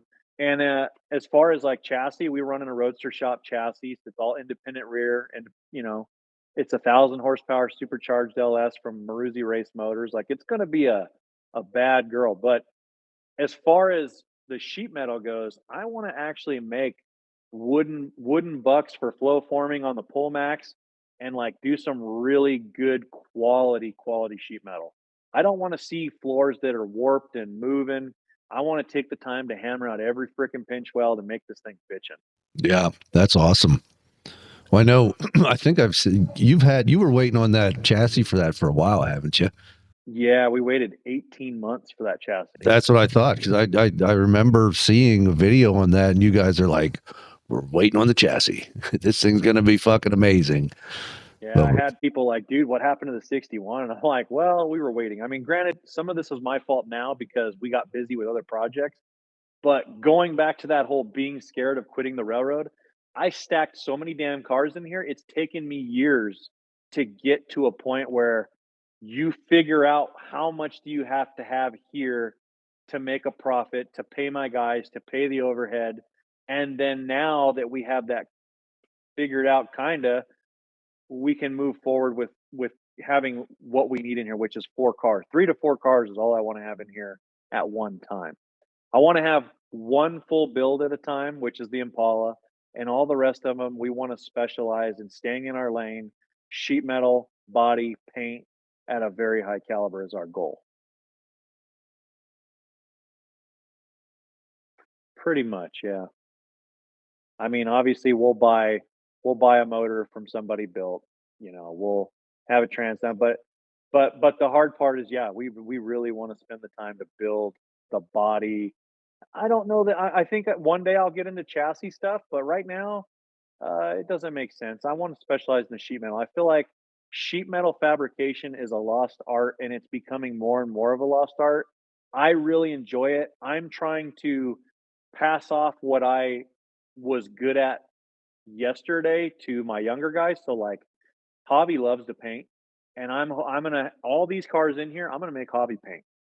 And so going back to these no, we so that's one thing. I am an open book with not only you 2, but my guys, the business side of it. I want them to understand what I'm going through on real time because I'm putting my heart and soul into these cars and I want them to know that they're going to be a part of something that's going to be great. And I don't even know what that exactly is going to end up looking like, but to do what we've done in such a short time, and I'm not saying this to brag by any means because I can't stand arrogant bragging people, but it's it's pretty exciting to take a childhood dream and actually do it and then be able to teach people. And like I have such a good core group of guys here now that to me are like family. We hang out, we joke, call each other names all day long. It's the ideal environment and that's the way I want to keep it. If something's not right, we just sit down and we hash it out and move on, you know. But going back to that, I took a class in Bakersfield a couple months ago. Actually, if you guys haven't looked him up, check out Ironworks Speed and Custom. What it is it's a business class for the automotive industry for like restoration, custom stuff like that. And it's anything from a one man show to a business of 30 people and 30,000 square feet. You're at a round table talking about the business end of this thing that nobody talks about. It's run by Troy Gudgel of BBT Fab and Roger at Ironworks. Those two guys to be on the level of what they do is extremely impressive, and it just gives you that window showing you what you're capable of. Because um, Roger's shop, I haven't seen Troy's, and I'm sure it's incredible too. But Roger's shop is I can't remember if he said 14 or 20,000 square feet, and you can eat off any square inch of that entire building. I've just never seen anything like that ever anywhere. You see it online, but you don't think it's as big as it is. I mean, he's probably got 15 builds going on at any one time and like 15 guys. And it's just this crazy efficient machine.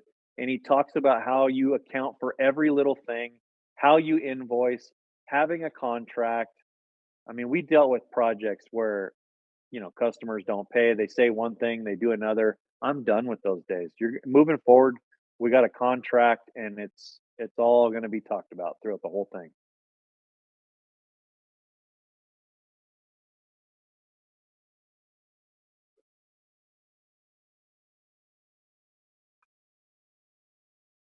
We did. Yeah.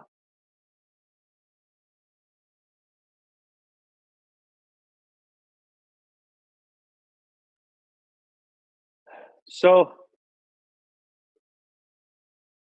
so it's we do well, we've had a lot of these things already kind of in motion, but we basically just tightened it up even more. So like I learned early on with doing cars with Rob and having customers because I never really dealt with Rob. I dealt with the customers direct. But you have these customers that say, "Hey, I want this done for this show, or I want to go to this place with this car. We need it done by this date, whatever it takes." And I'm like, "Okay, well, you're used to seeing, a couple $1,000 bill every week, but when you tell me whatever it takes, that means I'm taking everybody that's in the shop, and we're all going to work on your car for the next 2, 3 weeks, and you're going to end up with a pretty hefty bill." Well, that would rack up, and I would invoice every month back then. And then all of a sudden it was, "Oh, well, I wasn't expecting this." Well, what did you expect when you say all hands on deck pretty much? There's a gray area there. So now it's the contract has to be there. You have to talk about what that's gonna look like, what's that gonna entail, and then what I learned at the business class was, like, from Roger and Troy is staying in your lane. If you tell somebody you're gonna build a car this way, they need to understand that if you're gonna, tuck bumpers and change this or that, what else is that gonna domino effect? The problem was for me, I never had a database of cars that I could reflect on. It was in real time. All of these classes was real time based off of the problems I was dealing with that time. So like I just took this business class because of the Mercedes job. I got strung along for 25 grand and I had to work 20-hour days to make sure my guys got paid because people don't want to talk about the ugly part of the business end of it. And it's you have to bill like now because of it, I bill every single week. I would rather that you owe me, but I'm going to make sure that I keep close tabs on that. So if I bill you every week and you quit paying me, I'm done. And I'm only out a week of labor at best. If you want any big item parts, you're gonna pay for that up front, absolutely. But as far as billing every week, it allows me to I feel like when you start a business, you're chasing the work, and when you're finally busy, you're the interviewer of the work. I don't know that I wanna work for every single person. Just because you got a car and $5 doesn't mean you're my customer. It doesn't mean that we're gonna jive. So I talk to a lot of really good hot rod builders. I talk to Jason at Next Level Blocks a lot because he's just such a true guy on his builds, and we talk about the struggles on the daily, and I can't stress it enough that that is the hardest part is dealing with the people that don't understand how many hours these things are going to take. Hmm. Yeah, I feel fortunate with some of the people that I've worked with. They have either done their research or they've built their own. They already have a custom car, so they understand what it takes and they understand why it takes so long. It's here because I'm building shit from nothing because they don't Well, make 65 Riviera parts. exactly. And the other side of that is, I mean, let's just talk about a paint job.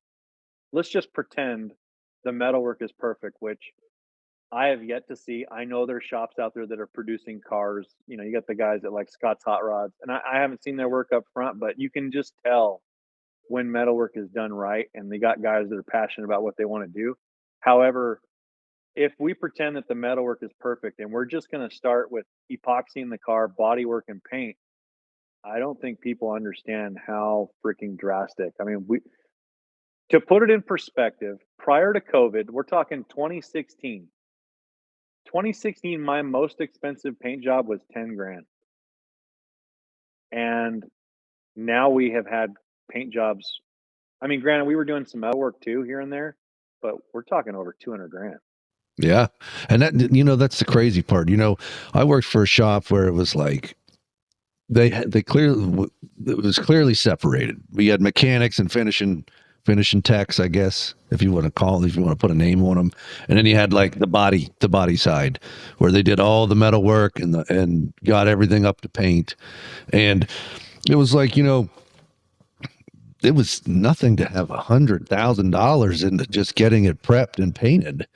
And then there was no more, it came over to us and we were putting shit together and there was no more budget left, The budget's but gone. And usually the guy that gets the car for paint, the budget's already been eaten up on the yeah, bill. yeah. And then they're asking you to cut corners and shit. And it's like, well, if it was from the very beginning, if it was set up properly, if the communication was proper, like you were talking about doing the Instagram thing, like I have, every time I send an invoice bill wise, they get pictures. I think it's Google, or is it Google Pictures, or excuse me, whatever the hell it is. So they get a text message when I upload photos of everything, and That's cool. but yeah, I feel like the communication with the customer, the client, is huge, and being able to express that is even bigger, Yep. Hey, does my audio sound okay now? My earpods just died.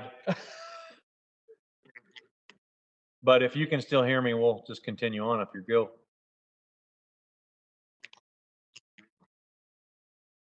Okay. So going back to that whole being ethical, communication, that is the most paramount thing that I have found, because now, like, we have customers that are here all the time and we have customers that we don't even see hardly ever. And it's the same thing. So we use QuickBooks, and the only reason that I feel like I got such a good start on that end of it is because my wife is a bookkeeper. And so I got introduced to QuickBooks from her. So I would say if anybody wants to do this for a business, out of everything, out of your pull maxes, your hammer dollies, your welders, the first thing you should be buying is QuickBooks or something to be able to track your hours. I mean, I know guys that have been doing it for years with writing it down and tracking things, but when you can actually see what your profit, your loss is, invoice people, attach pictures. We just went to the online version of that about a month ago from the business class, recommended it. And it's been a learning curve, but then we also implemented like QuickBooks Workforce. So what that is all of my guys have the app on their phone, and they can actually, I set up the projects. This all just happened a month ago. Each car has its own project assigned to it with, they can pick their name, which is associated with an hourly rate, which is also going to tie in. So when they're done, they put in what project, what date, the description, and it has it down to the decimal point of when they clocked in, when they clocked out, and that ties into my QuickBooks. I can create my invoice now in a matter of minutes instead of spending 4 or 5 hours on the weekends every week. Damn, that's pretty nice. I mean, the beauty of the shop that I have, it's small. I only got a couple of clients right now, so it's not crazy. But I mean, I still got to fuck around with all that. Yep. Yeah. I mean, for me, it's usually 3 or 4 hours every Sunday night. I sit down and I just make sure I've accounted for all the materials coming in, making sure all the materials are on each project, what went out. I mean, there's a bit that goes into it. That's the side of it that's not fun, but overall, I'd say that I wouldn't trade it for the world. I don't think I could ever go back working for somebody else after being and seeing the freedom of having your own business. Yeah, I don't think I could do it either. For one, I hate people telling me to cut corners. Yeah. Now, the only way I could see it is if I was going to go work for somebody else for a period of time to learn something that I really wanted to hone in on. But you got to be. I mean, again, I can't stand this coming off arrogant, but I've done a lot of stuff that I feel really good about that I just don't see on the regular. And if was going to go work for a shop, you'd have to be doing some pretty high caliber work for me to want to come work there. There would have to be an understanding. I mean, I feel like if I was to go in there, you need to be on the same level as what my mentality is for it, you know. Absolutely. At least that's Absolutely. how it's just, I'm not trying to sound arrogant myself, but it's like, I'm not fucking working for somebody that's going to be doing stupid shit. Yeah. And most of it is just a bunch of small things that add up over time on the project. And they don't even understand that those things are going to come back and bite them.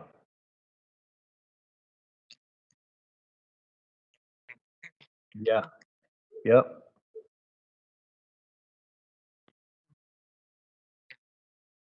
Yeah.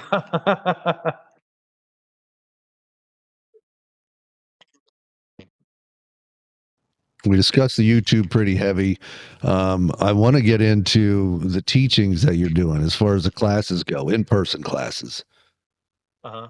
I'd like to, I want to talk a little bit about that because I don't think we've really dove into that too much. We did the YouTube thing pretty good, hot and heavy, but as far as the one-on-one classes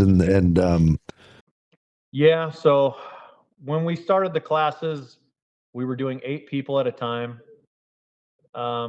We've kind of dialed that back a bit, and it's not that I had a problem with 8 people, but I just feel like a lot of these people that are coming, they're coming from. I've had them as far as Brooklyn, Hawaii, and it blows my mind that they want to come out here to this little shop, and I'm honored. So I want to make sure that if somebody's going to take my class, they're going to get what they want out of it. And I haven't had anybody tell me that the classes wasn't worth it or they didn't get anything. I've actually had guys with 30 plus years tell me, man, I had no idea that it could go to this level. Because sometimes it's as easy as just telling somebody that that's out there and that's capable. Because whether that's a process or whether that's a budget, it's possible. And so basically, we take 4 guys at a time right now. We bring them in. This is at my home on my property. And I make sure that I send out links for hotels if you're out of town. When you get here, we got homemade. We barbecue. My wife smokes tri-tip. hell yeah. Yeah, I mean, we go all out. I have donuts, coffee waiting, and we dive deep into. I go over everybody's that's in the class, their project. What is it that they know today? What is it that they came here for? And I make sure that every class is tailored to those guys who are looking for something specific. I already know that I have a baseline of what those big ticket items need to be talked about, but I want to make sure that it's clear for somebody that has maybe they just bought a project and they want to restore it. What does that roadmap look like to get that car from bare metal to a mirror finish show car quality? Because I think guys always want to go, well, this is just a DIY guy in my garage. And I'm like, look, you're talking to a DIY guy in my garage, technically, Yeah. at my home. Hello. Yeah.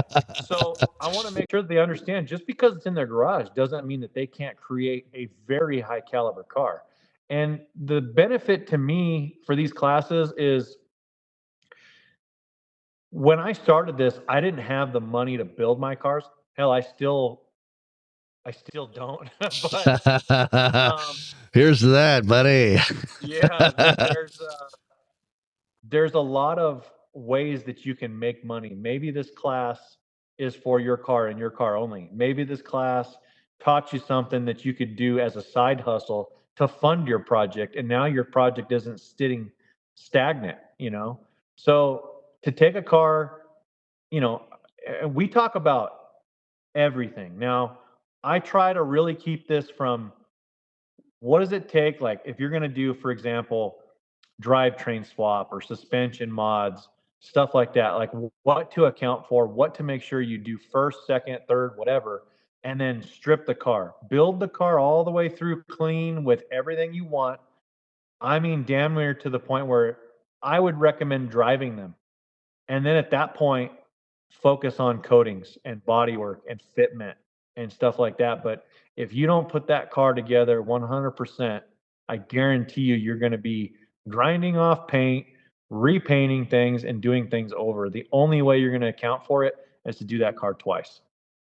It's different for every person. There's a Mustang in the back, and Jesse is a great customer of mine. His Mustang, he actually took my class and then he was going to tackle it. And he actually said, you know what? I don't think I have this kind of time. Jesse wanted a really nice car. He drove that car to the class. And I feel bad because it has spiraled way beyond probably what he was expecting. But on the same token, he's going to get one really freaking nice car when it's all said and done. Because, I mean, I don't know if you've seen the pictures of how far we took that car apart. We built a jig for the inside out, and the only thing that was left is the roof and the floor. Yeah, that thing was like I don't even know if you could call it a skeleton. Yeah. It was that We bad.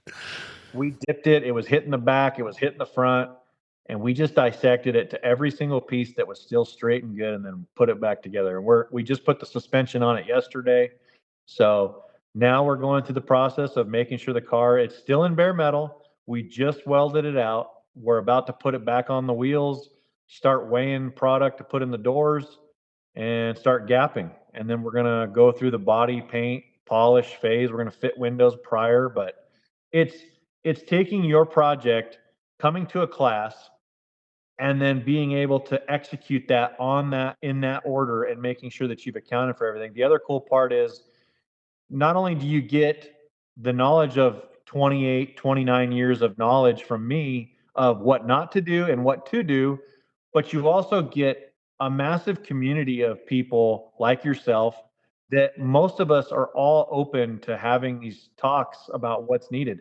I'll point you in the direction for who you need to talk to for paint. I'll point you in the direction of who you need to talk to for a metal shaping class or shrinking disc or whatever product it is you need. But 9 times out of 10, people message me and I write right back and give them the information that they need to help them on their project. Yeah, it's amazing. You know, I don't even do how-to YouTube videos, and I have people calling all the time just asking about how I did something or where they can get whatever the hell I was dicking with, you know. Yeah. And you're doing how to step by step. I could only imagine the bombardment that you could possibly be getting with it.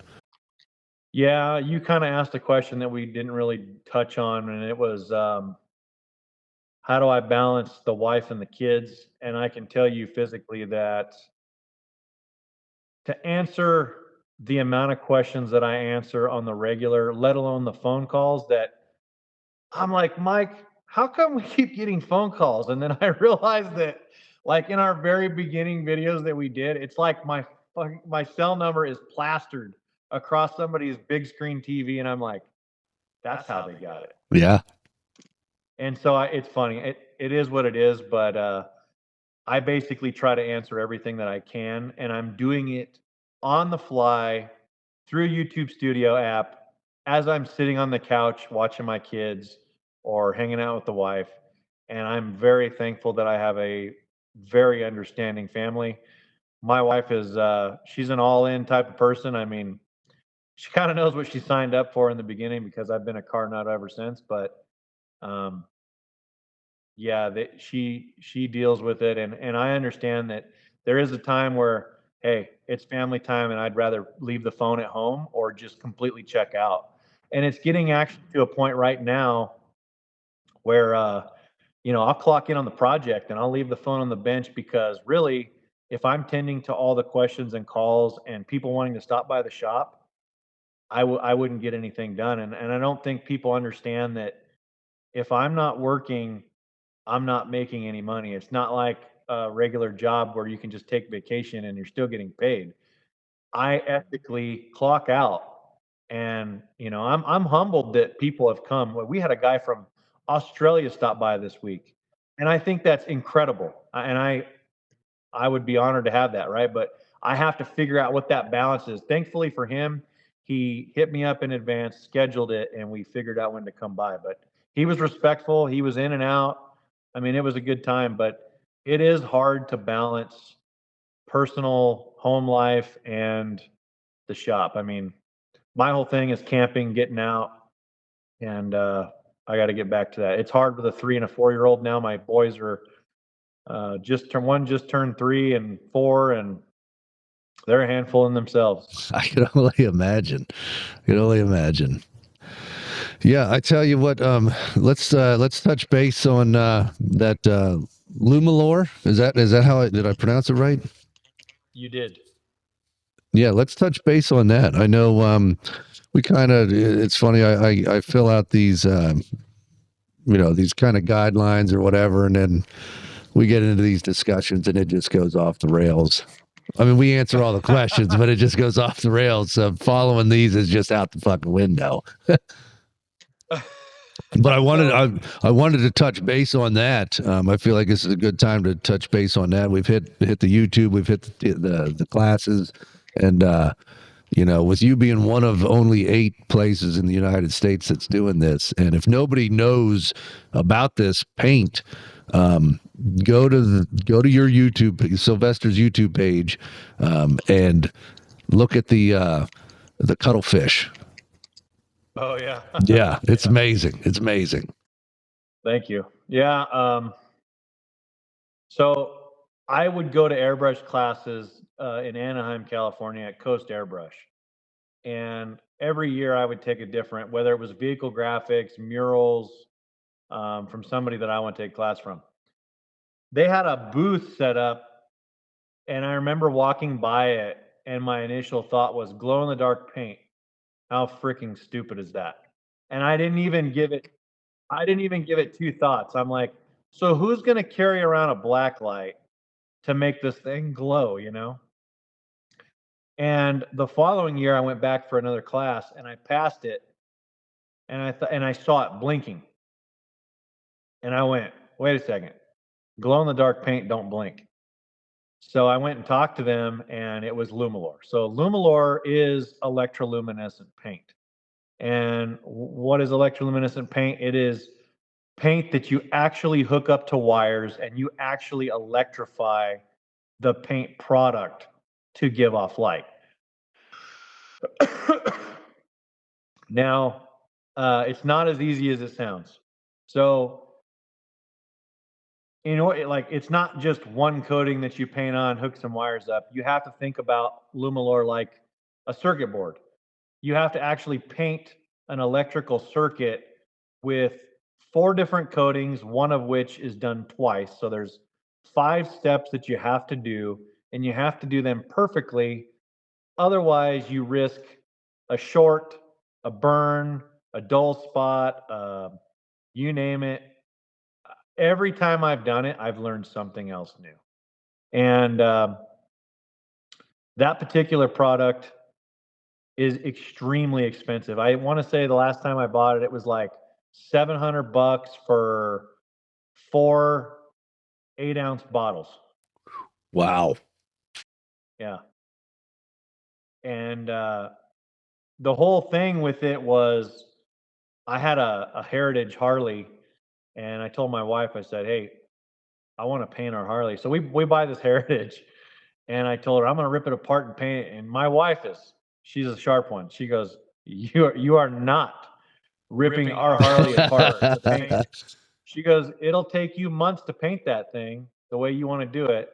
So she made me go to the swap meet, buy a whole nother set of tins, paint those, and then swap them out when the bike was ready. That's awesome. That's a smart woman right there. Yeah, she is. So anyways, I started practicing on my own projects with smaller areas. You would do this process, which we have on the YouTube channel. There's other tutorials out there on YouTube, but what they don't talk about is all of the problems that come with it. They talk about how you do it, but the problem is you pay for the material, you do it, and I'm not poo-pooing LumiLor at all. It has been some of the most satisfying projects, and it's been some of the most devastating projects because I have spent. I'll give the Mercedes an example. So we did a project for Mercedes AMG. It was a GT3 race car. Number one, I was extremely stoked to have $1 million race car sitting in my backyard to begin with. So I just took the job on, not realizing some of the struggles with this particular project. I spent 20 hours masking and painting on a hood, and I mean, we're talking 20 hours straight. I only had 20 days to do this particular project. Again, going back to my understanding wife, 20 days of 20 hours a day was pretty brutal. And to get to the end of that day, and then you go to test it and hook up the inverter, and it shoots sparks off the edge of the panel and shorts. And at that point, one, you've burned a hole in the corner of your paint job. Two, you have to strip it off and start over. All the way down. All the way down. Wow. Because some guys will say, no, you could just clear coat it, scuff it up, and continue. I've done that. I beg to differ. I've had the top layer find a connection through a hole, a microscopic hole, and I have had the top layer and the bottom layer lighting, and now you have too much surface area, and the inverter doesn't want to light it or burns up and burns a hole in it. I mean, it's one of those products that is extremely cool when you figure it out. Yeah, when it works, it's amazing. Frustrating in the process of figuring it out. But yeah, you have to actually, it was kind of cool because my whole background with the railroad is electrical. And so I got to take an electrical experience, put it all together, with painting and with art. Because I don't know if we had the cuttlefish that a cuttlefish in real life, it strobes in the ocean and stuns its prey through that motion. So I had hired my cousin, who's an electrical engineer, extremely smart, and he built a whole circuit board setup to basically control those inverters. So it was cool because me and my cousin got to work together on this particular project to make this thing actually strobe. So anything you can do with a light bulb, you can basically do with LumiLor. You're just limited to surface area because you can only power so much surface area with the size inverters that they use. Okay, that was going to be one of my questions is, can you do, like, how big of an area can you cover? Can you do a whole car, a whole truck? So yes, you could, but I don't recommend it because you would basically be building a bunch of circuits stacked upon one another that's not really going to look uniform. It's going to look like a bunch of squares that are lit different brightnesses because now you're dealing with different surface areas. And I mean the most minuscule things, whether it's a thickness of the coating to the size of the coating and what inverter you're powering it with, it will change the brightness of it. So to get something uniform is not easy. Really, max is about 240 square inches, give or take, of lightable surface area for one circuit, which really isn't that much. So for example, I don't know if you saw the Mercedes that we did. We did this massive letters on the hood, the roof, and the back window. And when we did those letters, we actually had to split up the letters. So like I want to say the hood was 3 inverters, 3 different circuits alone, and same thing for the roof and the window. And to make that all look like one lit circuit was a challenge. We did it, but it was a challenge. Yeah. Is that the one that you guys took to SEMA? So that ended up at SEMA, and we didn't even know it was there until we were there. Oh, okay. Yeah. Because that car was out of control. I mean, for it being, what year was that? I mean, that's a newer vehicle. I mean, I usually don't look at a lot of new, I mean, and they have their place. I'm just, I'm a hot rod guy. Yeah, and I'm not either. But for me, I mean, that thing was fucking awesome. Well, here's why it was awesome. So we had 20 days to do that project because they were going to film that car being hoisted with a crane 13 stories up to the top of the Roosevelt Hotel in Hollywood. So if you scroll back on my Instagram, you'll actually see that car 13 stories up going onto the rooftop of a hotel, being towed by a custom built Mercedes Unimog. And then they took that car, put it on a barge in the middle of the Long Beach in the ocean with a massive Michelin man for promoting Michelin tires. Like they took it to Goodwood in Europe. They took it all over the damn place, and we didn't even know that car was going to SEMA. So yeah, I feel like LumiLor was a great experience because it's given me a lot of very unique, different projects. And like we did I don't know did you see the quad we did with it? No, I saw the cuttlefish. I didn't even realize that Mercedes had LumiLor on it. I only saw the pictures of it in the daylight. Yeah. So that whole thing lights up. We did a quad for a guy, and it was a memorial bike for his daughter, and it was really cool. We did there was big sections of the fenders of this. It was a Banshee, and we lit those areas, and then I airbrushed murals over the LumiLor. So what it did was we did all the mural work with candies because candies are the transparent.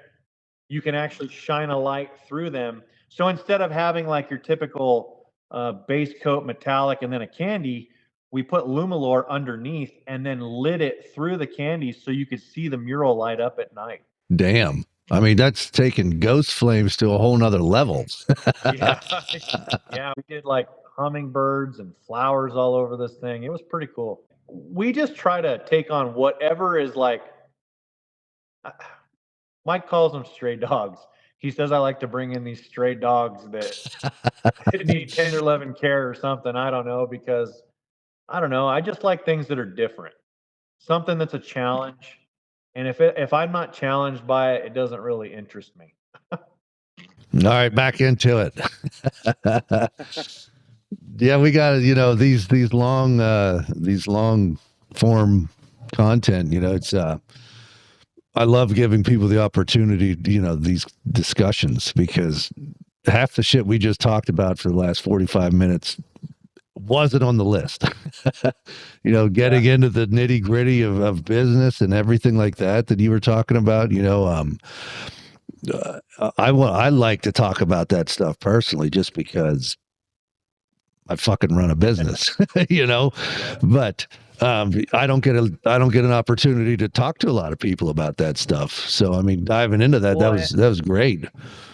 And before YouTube was a thing, I can actually remember I want to say I was around 20 years old when I had actually Googled how to start an auto body shop, and there was nothing on it. And it's like now we have the disposal at our fingertips, and I mean, really, you just got to put yourself out there and talk.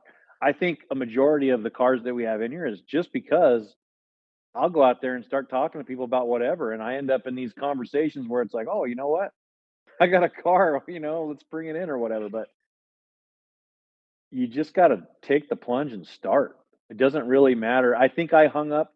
You asked about all those rules and regulations, man. Like I am just figuring it out as we go. The funny thing is, when I went, okay, so I've worked in some shops where people could just drive by all the time and they could just walk in off the street, say hello, blah, blah, blah. So one day I'm sitting there and I'm walking through the shop and somebody comes walking in and they're like, hey, is, so and so here? And I was like, yeah, let me go get him, and went and got him, brought him out. And he's like, are you so and so? And he's like, yeah. And he's like, well, here you go. And you're served and served him Oh, papers. So, um, whoops. when I decided that I wanted to do this for a living and by myself, or to own it, not by myself, but to run a business, I decided I wanted to learn as much as I could. And what I learned wasn't even what I was planning on learning. Like, I wanted to learn how to build cars, and that means from point A to point B. There's a formula, and there's a million ways to do it, how to do it and why to do it. But nobody told me I was going to figure out, like, don't lie to your customer. They're going to fucking sue your ass.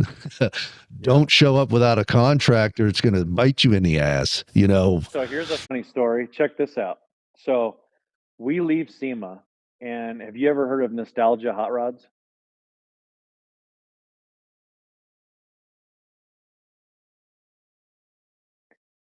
So Dustin and Nostalgia, he is extremely good at building a high, a really nice car. He builds 15 cars plus a year. Just like to be able to even produce that blows my mind. Yeah. And so he offered us to come by and see his shop on the way home. So we stopped. He's in Vegas, and we were talking about this particular issue. And he said that he had actually been sued for making a car too nice. Of course. Of course. Why? I Yeah. mean, yeah. Why the fuck not? Why wouldn't you get sued for making something too nice? And now he keeps a lawyer on payroll. Like it's like I don't ever want to grow to that point. I don't want to deal with those headaches. I just want to build cool cars. I want to keep it small and I want to do high quality. That's about it. Yeah. So when I decided that when I was going to do this, I called a lawyer and I talked to a lawyer and I had a contract wrote up before I even talked to the first potential client. And this guy, I mean, I don't know how big of a contract you have or whatever, but I mean, this thing, it's the detail in this is just out of control, which is good. I've had people that have signed it and said it scares them, and it's like, great, because it covers your ass and it covers my fucking mine. ass. Like, if I don't do it, then you can do this. If I do it and you're pissed, you can't do this because we agreed to such and such. You know what I mean? Like, so. I'm still paying for that bill, which is fine. Yep. He Yeah, gives me it's he kinda gives me nice a too that monthly type of thing. I didn't have to pay for it all up front, but it was worth it. you're saving it, you're saving it long game, right? Right, right. That's how I'm looking at it. Yeah. Yeah, it's, now I'm almost brutally honest, and I'm almost trying to scare somebody away because I wanna make sure that they're on board to take the project on. But again, if you don't have a leg to stand on, if you don't have a database of projects that you've completed, we don't even know. We don't have the database to know. Like I'm taking every project and when they're done, I sit back and I break them down. Like I used to quote a project for call it body and paint. Well, what constitutes body and paint? Because when I started, it was only body work and paint. We didn't gap the car. We didn't know anything about that stuff. And then the problem was you had projects that you quoted, well in advance. And then now here we are today doing all these other things. Well, it's not worth it for me to put lipstick on a pig and not gap a car because you're gonna chip it when you put it back together. And it's just it's this vicious cycle. But I in one of the videos that we did on Bodywork, I think I had made the comment like 40 or $80,000 for a paint job. Wow. You want to talk about comments? people are like, I'm fucking crazy. I'm a crook. Dude, I'm charging a very reasonable. I am under half Yeah. of what some of these big shops charge an hour, and they're still being this much. So I laugh because I'm like, I'm almost boggled. Like, how do you grow? Because if I am charging, you know, we're going back in time. If I'm charging 75, 85 an hour, I'm done with those days now. But when I'm charging that and we're still, 40, 80 grand into a paint job, well, what what constitutes that? Because now I have to break it down and we have, you know, anywhere from $20,000 to $50,000 worth of metal work. Yeah. And so, the Mustang's a perfect example. That car, here's the caveat here. So, lessons learned, looking back, it took more money to do that car, obviously, and learn the hard way and then have to keep readjusting things and changing.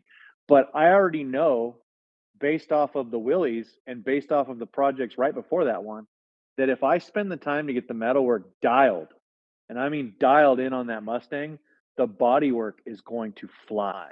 Yeah. And Right. and so the Impala here behind me, this thing is what's left of it. As you can see, there's no quarter, no door skin, there's no floors. I've cut it all out. The roof up there was pristine except for the back section. We lopped it off because it was all rotted out. But our whole plan, I don't know that we'll be able to take it that far, but my whole plan initially was I wanted to make this car a mirror in metal because I've never seen it done. And I wanted to show the craftsmanship in what we do. And the only person that I've seen come close to that, and he just did it, was BBT Fab on an Impala. I think I follow him on that company on Instagram.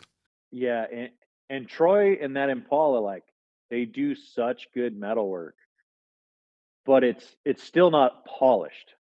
So I mean, I haven't seen it in person, but you can just tell by looking at it. Like, that's the fit and finish on that car is incredible. But so going back to that, like, me and Mike always joked and talked about doing a live feed on YouTube. We wanted to get Wi-Fi in here, set up cameras, and do a 24-hour feed. We think that we can work 24 hours straight, me and him, and do all the body work on this Impala in a 24-hour period with our methods. Because that metalwork being so on point. Because well, and I don't want you to envision like, we're not even having to put filler on there and we're skipping a bunch of stuff. Because here's the thing, and I tell this to Ken all the time because Ken's a buddy of mine. You can metal finish the whole car till the cows come home, but in all these early years of cars, the fit and finish was never there to begin with. So Yeah. no matter what, if that door's a mirror and the quarter's a mirror, it's still going to take body work and a skim coat to make that look like a mirror, And then when I talk to some of the guys that I deal with, they're like, "Oh, we got the body work done, but they want to cut the roof off." And I'm like, "Whoa, time out. We just made that trunk to roof section a complete mirror." And they're like, "Well, we're going to weld it right back in the same spot. It's not going to affect anything." And I'm like, "You're not understanding. We're talking about body work that is a piece of paper, like, the old mentality of like, oh yeah, just take your hand and feel the panel for any waves. No. We're talking a piece of paper ripple, like even less than that. We're literally putting a Like 90 product on the vehicles before we even paint to be able to get the view to make sure there isn't a damn ripple in the car, like nothing. And so, you do that, and I'm like, well, you still have to skim coat the whole car. And it's funny because if you say that on the fucking old interweb, yeah, I know, people have no idea. Yeah, it's funny. Like there's just, so now I tell people there's tiers to this. What is your, in like when a customer comes in and they want me to do a car, the number one thing that I'm doing right out of the gate is what is your goal? What do you want this car to be? And I'm looking for keywords. If you say it doesn't have to be perfect, I just want a driver, and not to say that you can't drive our vehicles, that's the goal. Yes. But those are key indicators now to me to tell me that you don't care about what we do, in lack of better terms, because really if we're having the number one conversation right out of the gate and we're already talking on two different planets, this isn't going to work.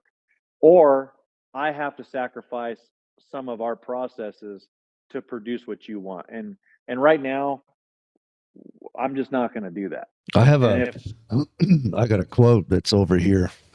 I can't even, I'll go look at it. This is perfect time for this quote.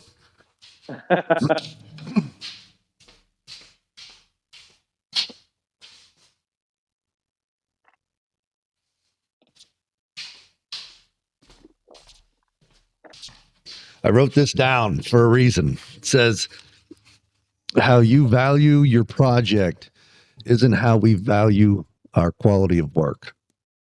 Love it. You'll have to text me that one because I'm gonna paint that. I'm gonna paint that shit on the wall. Right. Yeah, that's why it's on the fucking whiteboard. I literally am gonna get a custom slop on the wall because it's like Chip Fu said one time. He said, I'm only as good as my client will allow. Yes. Yes. And so that's, it's funny because I have had this like thing internally with me where I try to put a vision on every one of these cars of what I see, because in my eyes I can see every one of these cars how they're going to look and everything at the end, but that doesn't mean that the customer is going to allow me to do that. So now I try to really like hone that in and make sure that whatever we discuss, we're going to stay in that lane, because the business class really reeled me back on the realistics of that. Like it's easy for someone to say, "Hey, you're too cheap and you need to raise your prices." But ethically, that is very hard for me to do even on a small scale. I mean, these guys told me like, I mean, they drilled me. It was like being in a roast on a comedy channel. You know, you're at a round table, and we're at a round table with some heavy hitters. We're there with um, Timeless Customs. I mean, they're doing all Kevin Hart's multi-million-dollar cars, and then you got a guy next to me who's a one-man show, and so you have all these different genres there, different shops, different tiers, and you know, I'm like, well, how long is your backlog? And I say 2 to 3 years, and he's like, you're too cheap. That fast. Wow. And I'm like, I'm too cheap? He's like, yeah, if you got a 3-year waiting list, you're too cheap. I was like, wow, okay. And I'm like, but hear me out. Is he saying that because he thinks you should have a longer waiting list or a shorter waiting list? No, shorter. He says you shouldn't have that long of a waiting list. Okay, I got you. Because it makes sense to me now. Like we're going through the struggles of trying to figure out what is our lane, because here I have a full build. That hasn't been our lane. Our lane has been sheet metal body paint, and that is really what I enjoy the most. However, I'm going to really enjoy building this car to the best of my ability and giving a customer a badass car. I mean, and really, here's the thing. As a painter, we don't usually, well, I think painters sometimes get the credit, right? Because if it's, oh man, the whole reason I got into painting was because paint's the first thing you see. As a kid, I said, "Dad, you're a mechanic and that's great, and I want to know all that too."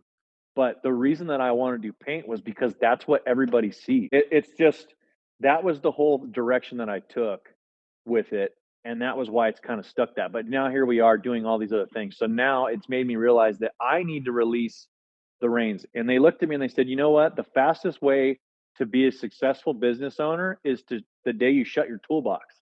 And I'm like, well, hold up here. I've spent 28 years trying to perfect my craft, and now you're telling me I got to shut my toolbox? Yeah. That's not going to happen. But to a certain degree, I understand that I am completely proficient at painting whatever. But you know what? It's going to be more gratifying to me to give that torch to Hobby, to give that metal fab to Mike, and see them do what I was doing and then be great at it and just make them excel. And now I want to tackle more of these harder. I want to be a metal shaper. That's my thing right now. That's where I want to hit. So, like for example, I get up in the morning at 4:30 now, and I go to the gym and I get on the treadmill for an hour. That hour on the treadmill is my education time, and I binge watch metal shaping videos until that hour is done every day. Even if I've already seen it 10 times, I'll watch it again because there's always something you get out of it. Yes, you're absolutely right. And that, what was the guy's name that you said you went to, Metal Shaper? I can never remember it. Yeah. I tell you what, man, that guy is good. And have you gone to his class or no? No. It's funny that you said that because every year I try to go to a class. So a couple years ago, how did I do a couple years ago? I went to a welding class. I got certified in welding. I knew how to weld, but I went and got certified. That way I'm certified here. That way there's no no complaining. And then I took an online painting course, body and paint course here this year. And next year, my whole goal is to go to one of those classes. I'm not sure where it's going to be. There's a guy down in Kentucky that I've talked to a couple of times, but I'm not sure what I'm going to do. But just YouTube alone and what he describes and being able to come out here and dick around with the English wheel and shit like that, because I'm limited here. I'm still running off of credit cards of my personal credit card because of me being so small and not bringing in enough money to make the banks give me more money. It's funny, they say they're trying to help the small business owner, but you go ask for money and it's like, I don't want nothing to do with you. And now I don't even want to go that route at all. I mean, after getting that loan and then getting screwed, it just put such a bad taste in my mouth that I just want to be profitable enough to grow. And I don't look to grow all the way tomorrow. This just needs to be something that I can pick away at. Because I mean, really, let's be real. The only reason that I have a Polmax is because straight up, I worked my butt off on that Mercedes. Everybody stopped on the projects and we worked on the Mercedes for 20 days. And then when I delivered the car, they stiffed me. Now, here I am as a business owner trying to figure it out. So I got guys to pay and I got no paycheck.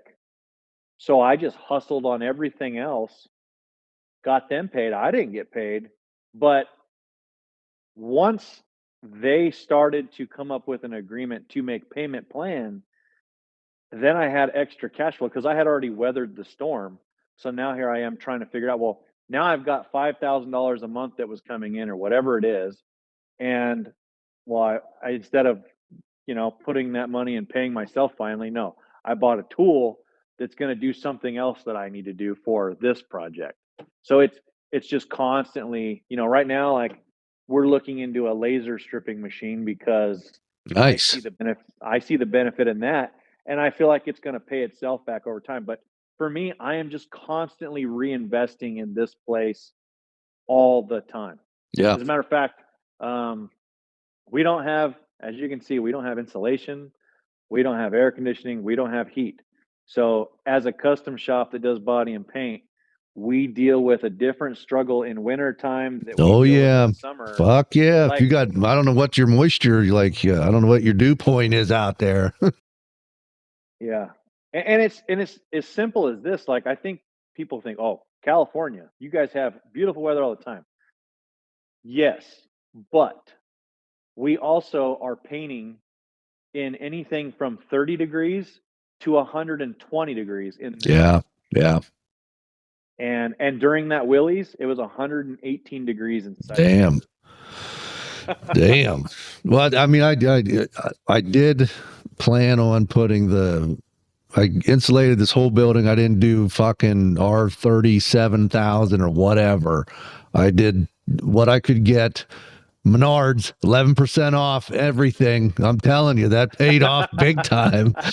And if you take a U-Haul up there and you load that son of a bitch full because they don't fucking load it for you, they're not going to count it all. So if you miscount it by 5 or 6, it's not my fault.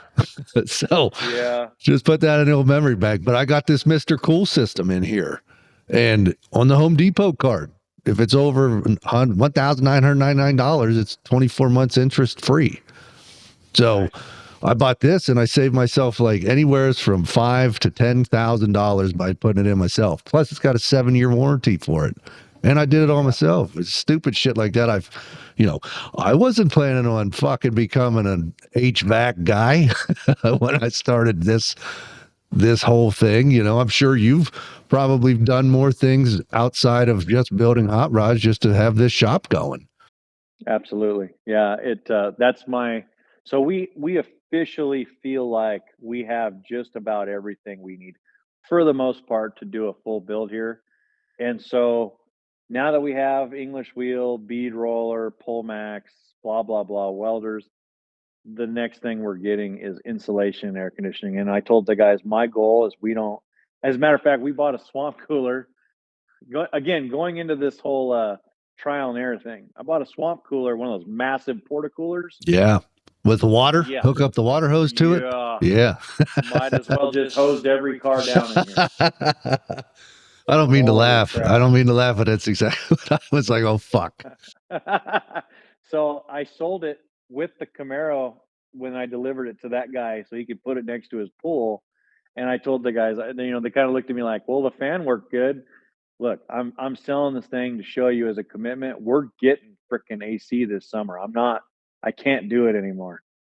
We got to be comfortable. The other thing, going back to those classes, I've been to a few body shop classes and I've never seen anybody do it the way that we do it. And I find it very hard for people that have a lot of bodywork experience to adopt it. I don't know why, but it's extremely efficient and you do it without really breaking a sweat. Yeah. And that's the last thing I think of when I think of doing body work. Yes. It's not breaking a sweat. Though I don't even really know of anybody that teaches it the way we teach it. I don't. And I'm not saying that to try to boost like our class or whatever. You can take it or you can stand it all day long. But I always tell people you have such a small window to sand that filler to do it the easy way that if you miss it in my class, I'll throw your block on the floor and just tell you to sand the concrete because it's more enjoyable than sanding that hood. Me and Mike only have, I never had a shop that I worked at to experience different concepts. We had jobs that had a specific goal in mind and we had to pull that off. And for whatever freaking reason, they always end up being these like stupid tight deadlines. And I had to do it was a P10 van truck thing for Hoonigan we had to do it in, I think it was like 10 days. I was the only one doing the body work on it on a massive side of it looked like an ice cream truck is what it looks like. But a big panel van. I want to say it was like 14 gallons of body work. Wow. In 10 days by myself. You talk about hoofing. I had to figure out how to do it fast and efficient. And that was that project that kind of like shined a little bit of light on it. And then through teaching Mike how to do it, it was like light bulbs come on, dude, if we do it this way and if we do it that way. And so like we're utilizing splines. I don't know if you've seen splines from Melomotive out of Australia. Yeah, I've watched a couple of your body teaching videos. I think you were doing like a 40 something. You were doing a side panel or whatever with the doors. And... Yeah, Cadillac. Yeah. Yeah, that's what it was. So I mean, we're not talking about just blocking something to be straight. We're talking about taking long lights, so like a tube light or a specific pattern or shadow, and let's think about it from a term of 3D design. Let's say you build a rendering. You know, you see these renderings floating around Instagram now where the car pans around and you see this crazy reflection. You don't even realize that that car is actually a rendering. It's not even a real car. But if you take that car and you shine the reflection over the back of that car, what does that light reflect as? You know what I mean? Like if we put a tube light over a car and you want it to look symmetrical, does the reflections even look symmetrical? Yeah. Like down to that degree of finessing something to the shape that it is supposed to be. And you think about a car in the 40s, like there was nothing symmetrical about those cars. Fuck no. There was nothing straight either. It was just rolling fucking hills. That's Yeah. what it was. Yeah. I worked for a guy. He put all this time and effort into painting this. I don't know, it was a Mustang or something, and it looked beautiful. And the guy parks it in his basement in the winter, and it just so happened he has a fucking 12-foot ladder that's sat hung on the wall right beside it. So it was a perfectly straight, you know what I mean? It cut it Yep. into, every foot. So it was like 12 different sections with lines, straight, perfectly straight lines. And it just so happened it waved. You know Yep. what I mean? Yep. And it was in that ladder. And that was the only time you would see it, is because something perfectly straight, that fucking long, ran the whole length of it. Yep. Yeah, it's like, well, what does the light do in the curvature? And then like I have a 40-foot container outside the door. So like evening times when the sun's down low, that's like the best time to check your reflections because then you can really get a visual on the side of the car, top to bottom, and check it with like a panel check from like 90 because then you're viewing that thing top to bottom, left to right, and you can use that container edge as your straight line or Yeah. a garage door or whatever it is in the shop and actually verify it. People also don't understand that if you blasted a car, so to speak, and let's just say it's a Lincoln and you have a low crown panel with not a lot of shape in it, it's a very loose panel that's flat. If you blast a car like that and you body work it, the body work is only going to be straight in the temperature that you body worked it in. If it goes colder or if it goes hotter by even as slight as 10 degrees, that body work is no longer as straight as what you started with. It is only as good as the temperature that you body worked it in. Now, is there a way to counteract that? Because is there any sort of filler you could put in there? Yeah, metal finish it. Unless the metal work is relaxed on a low crown panel, you will never get it right. I have not found a way because then you start thinking like, well, could I seam seal a bracket behind the metal? No, because then if you do it, you got expansion and contraction across a piece of sheet metal, and right where it's glued into the seam, Yeah. you'll see that seam. Like I think guys think. I mean, let's use an example too, like a gas door. If you shave a gas door on a car and you left all the inner structure in there, it's not a matter of if, it's a matter of when that you get a ripple right where that gas door was because you welded it and you can't hammer and dolly that weld seam out because you left the inner structure in it. Right where all that tension is in that gas door, the expansion and contraction happens and bodywork doesn't like it. So people ask like, why do I go to the extremes of deleting lead seams? And it's because you have two options in my opinion. It's not the only opinion, but in my opinion, if you have a lead seam and you weld, if you got where the panels overlap and you got that straight edge, Yep. if you were to buzz that up, and I don't care if you MIG weld it, TIG weld it, whatever, but if you weld that solid and make those two panels one piece, and then just grind the weld down to where you're close to flush, and then filled that thing, you have a way better chance of not getting a crack than if you just went over it with kitty hair. Mhm. Because even if you took a filler with kitty hair or fiberglass reinforced filler is what I'm referring to, Yes. and you went over that lead seam is such a big gap that when you get expansion contraction between those two panels, that sharp edge between the two panels moves just enough that it actually transfers right through the fiberglass filler and right through your bodywork. And it doesn't matter if it could be a month, it could be a year. Usually they start to come back and show their face. So at a minimum, I tell people at least weld the two and then fill them.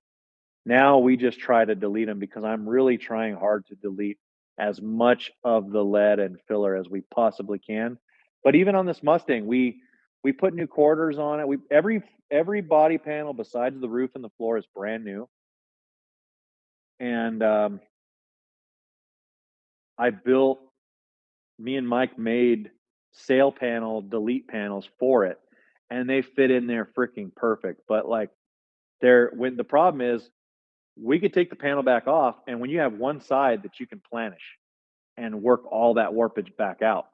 So no matter what welding you're doing, you're getting shrinkage and warpage. You just have to understand before you do the weld what it's going to do and how to reverse it.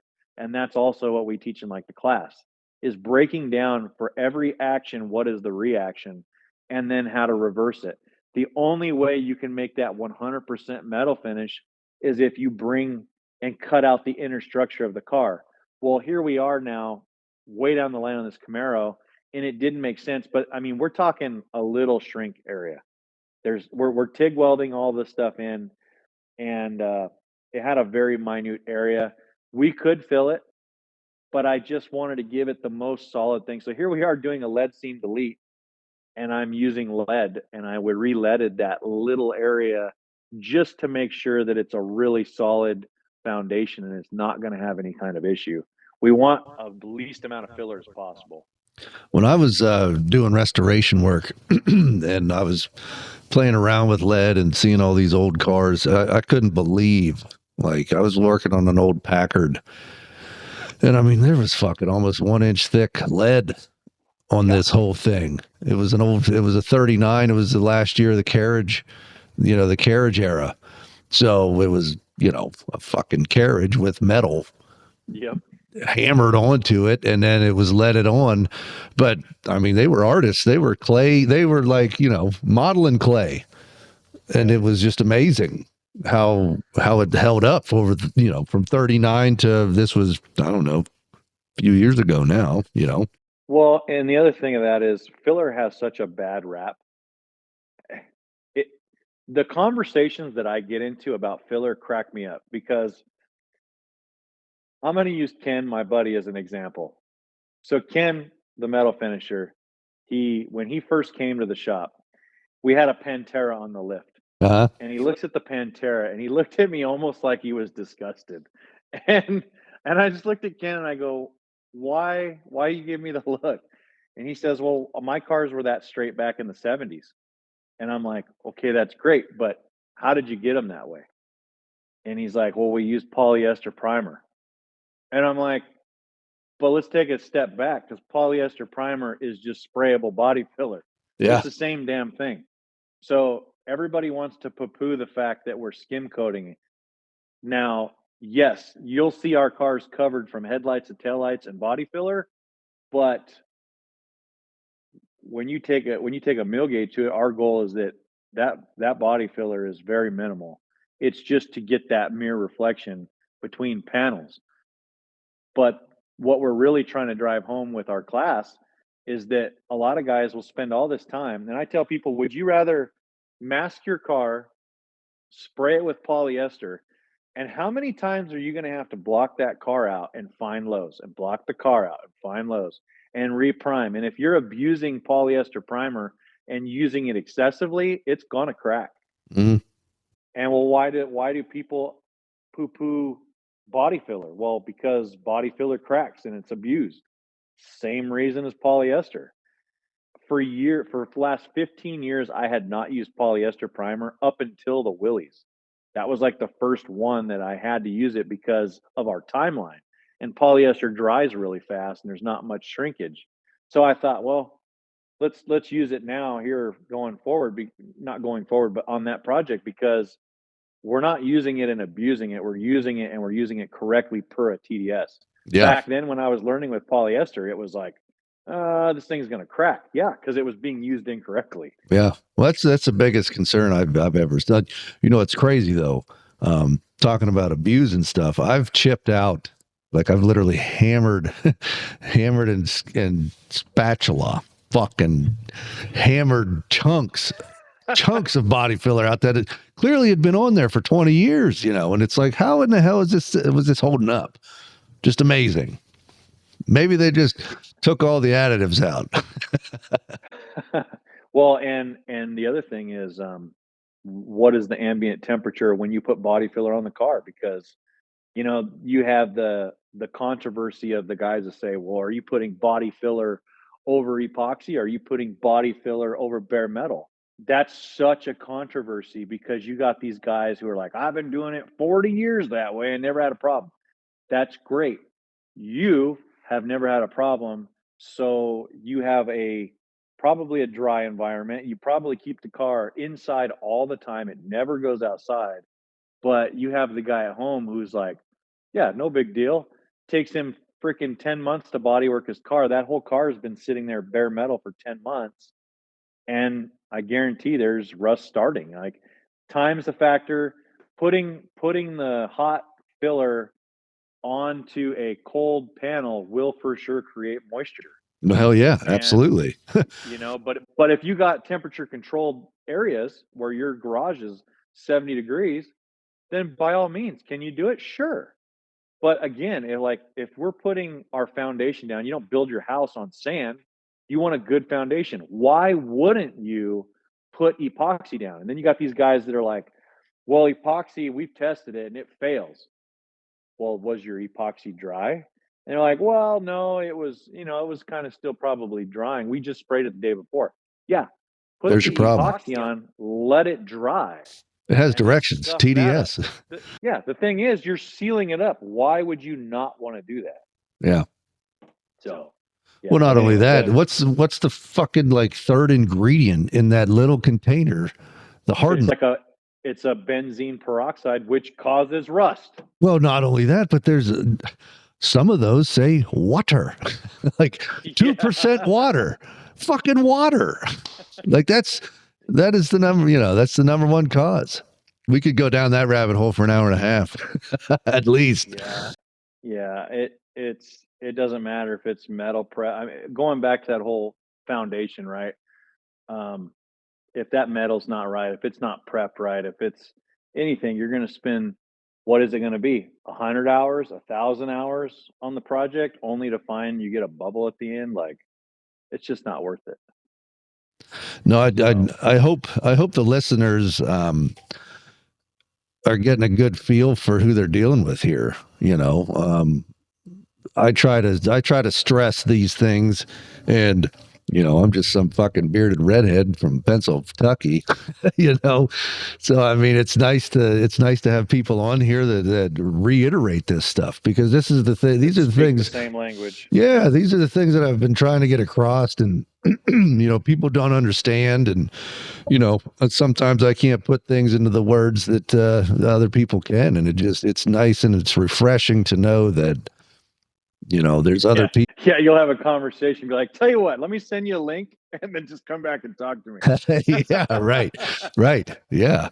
I tell you what I guess you touched on this a little bit. We're going to wrap this up a little bit. We're going to head into the direction of wrapping it. Yeah. I'm not trying to cut you off or anything, but I think we could go on for hours here, but where are you since doing the YouTube, going in and hitting SEMA?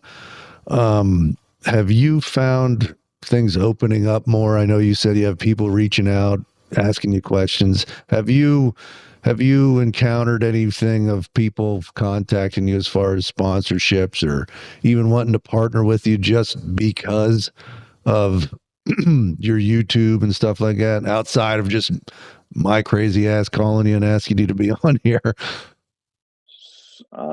There's a couple things that I don't know if we haven't been approached, so to speak, but let's just put it this way. When Mike and I went around SEMA last year and approached companies talking about what we're trying to do, and we didn't have any credibility, it was one of those deals where, oh, well, here's a business card and, we'll think about it type of thing. Run along, little And, doggy. yeah, and this year, we would walk into the booth and it's like, I mean, a prime example is McGuire's, right? McGuire's isn't going to give us the time of day. They don't know who we are. And that's rightfully so. They don't. But Mike walks over there and goes, "Hey, here you got Battle the Builders sponsored by Mothers." And Mike goes over there and goes, "Hey, we got a car in the top 4 potentially tomorrow. Do you guys want to come talk about the car or anything like that?" And so they showed up like within an hour from SEMA uh, at the stage for Battle of Builders and wanted to see the car and so forth. I haven't heard anything from them. We haven't reached out to them yet, but I think what it does to me, SEMA is not about selling a job. I don't think, I mean, not to say that you can't, because I know people do. I just feel like it's like selling a car, right? You don't you don't have to sell that car to everybody. You got to sell that car to one person. So if you get that one job, then it's great. It's a benefit. But I feel like for us, what we're trying to accomplish with the YouTube channel and moving forward with what like our goals are here, SEMA to me is the best way to network with people like yourself and bigger. Maybe it's manufacturers, maybe it's a product that you want to use or a tool. We can actually meet face to face and talk about those products and tools and talk about what they want to offer moving forward. The disconnect that we've had is that we didn't realize that the channel was going to do as good as it did in a 2-year period because I think we only have like 90 high 90s 93, I think, 94, something like that. Yeah. Yeah, and to have, I think we're approaching 60,000 subscribers, and I mean we're talking 2 to 3 million minutes watched every 28 days. Um, that to me blows my mind. That's that's And like MetLife Stadium. That's like everything but the upper deck on MetLife Stadium. Like, I'm not sure if you fucking watch sports or anything, but you know what I mean? Like Madison Square Gardens type of deal. It's insane. well, so it's funny. It's funny because Mike and I went to a concert, and I think the whole place held like 25,000 people or something. And he hits me and he's like, dude, can you believe that we have double the amount of people in the stadium Yeah. subscribed? And then to think about it, the minutes watched, like, I mean, I'm just a little shop in the backyard trying to fulfill a dream with my buddies. And it's funny because when we started, like everybody wants to know like where we're located because nowhere on my website for sylvesterscustoms.com does it have our address. But on the same token, there's 3 million minutes watched every month. And you sit back and you're like, well, everybody's looked in here at some point. So I don't know. It's like I said, we're just walking a tightrope. But I would just say it's helped for networking with other companies. And I think it's starting to open doors. But really, again, going back to this Impala, until I build something and my team builds something together that we can trailer around, I mean, I would even feel better about it if it was my vehicle Yeah. because then I have 100% full control. Really, if my customer says, you know what, I'm going to take this thing out of state and you're never going to see it again, then it is what it is. Yeah. But so we do have a personal project that we want to work on similar to this after this car. And I really want to blow the doors off that kind of stuff. But at the same token, if you put out a full build, you're going to get full builds. And if you put out paint jobs, you're going to get paint jobs. So it's kind of a thing that you want to tread lightly with. Maybe you use that full build to promote your paint job. Maybe you don't say you built the whole car, or maybe you do. And learn to stay in your lane. That, to me, that's my number one thing that I'm taking away from that business class is picking my lane and staying in it. And even if we do a one build a year or whatever it is, then I'm going to make sure that everything's talked about and the communication is there to make sure they understand what the end goal is for that project. But like this car, we're going to build this car piece by piece, and we're going to start filming how we're going to make the floors and what things we're thinking about, because I'm finding that this is what I'm looking at every day is I'm looking for metal shapers that are building floors. And the thing that I've been looking at this whole week is how are they building all of the floor structures? Or do you go the route where like you have these guys, Old Anvil Speed Shop took their Impala and all the floors is tied into the chassis and it's one now. And then you start thinking about, well, what's the pros and cons there? I don't find a con there, honestly, other than you can't remove the body from the frame. But at that point, we've already built a one-off car. Like, if something happens, we're cutting it apart anyway. Yeah. But you get more room in the interior to lower the seats down away from the roof. You get more rigidity because everything's solid mounted. I mean, there's a lot of benefit there. But I can't do it now. I started looking into that because where my exhaust ended up landing is 100% flush with a laser to the top of the frame. And so I need room. I have to bring the floor up to what it would have been factory-ish height-wise. So I'm trying to think of showing people not just how to build a floor, but what are the things that I'm trying to think about right now Yeah. before I build that floor? 10 steps down the road. Yes. Because I feel like there's tons of channels that show how to do certain aspects of these. But what I try to make sure that our videos have is all of the details of what we're trying to accomplish and how to get there. So there's just way more to than just building the floor and welding it in. Did the seats fit? Did you put pedals? Did you put a column in there? What gauge is the firewall versus the floor? You know, this could go on. But anyways, that's our whole plan moving forward is that hopefully YouTube, there's an opportunity to partner with other companies that will have some kind of a sponsorship in this. So that way we can do more of the builds that we want to do and show more of those things, and then hopefully not have to be so bombarded with the rat race of chasing the projects. Yeah. We'll see. Right. Well, I guess I mean you went into a lot of detail there. I don't think I even need to ask where you're planning on headed with all of this. I know you said about possibly buying another shop, buying an off-site building, I guess. Are you looking to hire more people? Are you like when you finally get to that, are you looking to hire more people? You're just looking for more room, but keep the same amount of people. So I think the plan is we want to go in an industrial park, and I feel like after talking with all of these guys and all these other shops, my goal is like 5 to 7,000 square feet, 10,000 square feet, I think max. Yeah. And I think that the amount of people that I would prefer would be like 6 people max. And to be honest, I don't even know that I want that. I don't know.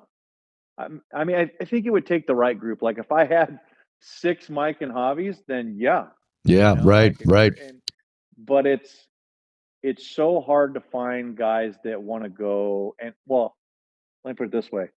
The only thing that I'm going to be looking for, not the only thing, the main thing that I'm going to be looking for in employees is the passion and the drive. And that is very different to me than the guy who's in his garage and he just loves cars. That's not passion. To me, passion is like you eat, breathe, sleep hot rods, and you like that's all you think about. Like I think we talked about these podcasts, right? Like the MFCEO project with Andy, and how do you build a business? And this goes for any freaking business. You have to obsess over it. Turn the lights off, obsess over that one thing, become 100% the best you can be at that one thing. And when you feel good about it, you kick the lights on and you hit the ground running. That's it. I mean, every business is the same, but you have to visualize yourself, that car, that machine, that tool, whatever it is, your car, your project, you have to figure out what is your end goal? What is it going to take to get there? And sometimes that just might be finances. And what is it going to take to get there? So now, after taking that business class, I've already done the research. So some of the things that they mentioned in the business class as an example was I need to have a timesheet system. So this was not even, I mean, it's probably 2 months ago. I've already implemented that timesheet system fully. I'm utilizing it for QuickBooks. I'm watching profit and loss. I'm watching what every project's trying to be. I'm trying to have a better efficiency rate on what we charge because just because a shop says we charge $195 an hour doesn't mean they make $195 an hour Yeah. because a lot of times us hot rod guys are looking at that invoice with our pocketbook and we start taking hours off. I know that I probably have customers that think that we make a killing. And I've shot out quite a few numbers on this podcast talking about what this takes. And I'll be frank, I mean, we're doing good, but we're not super profitable. Well, Even if you cut 30% it right all. off the top goes right to the fucking man. Well, there's that. There's I mean, let's look at what I mean, I'm in California, so it's ridiculous over here what minimum wage is.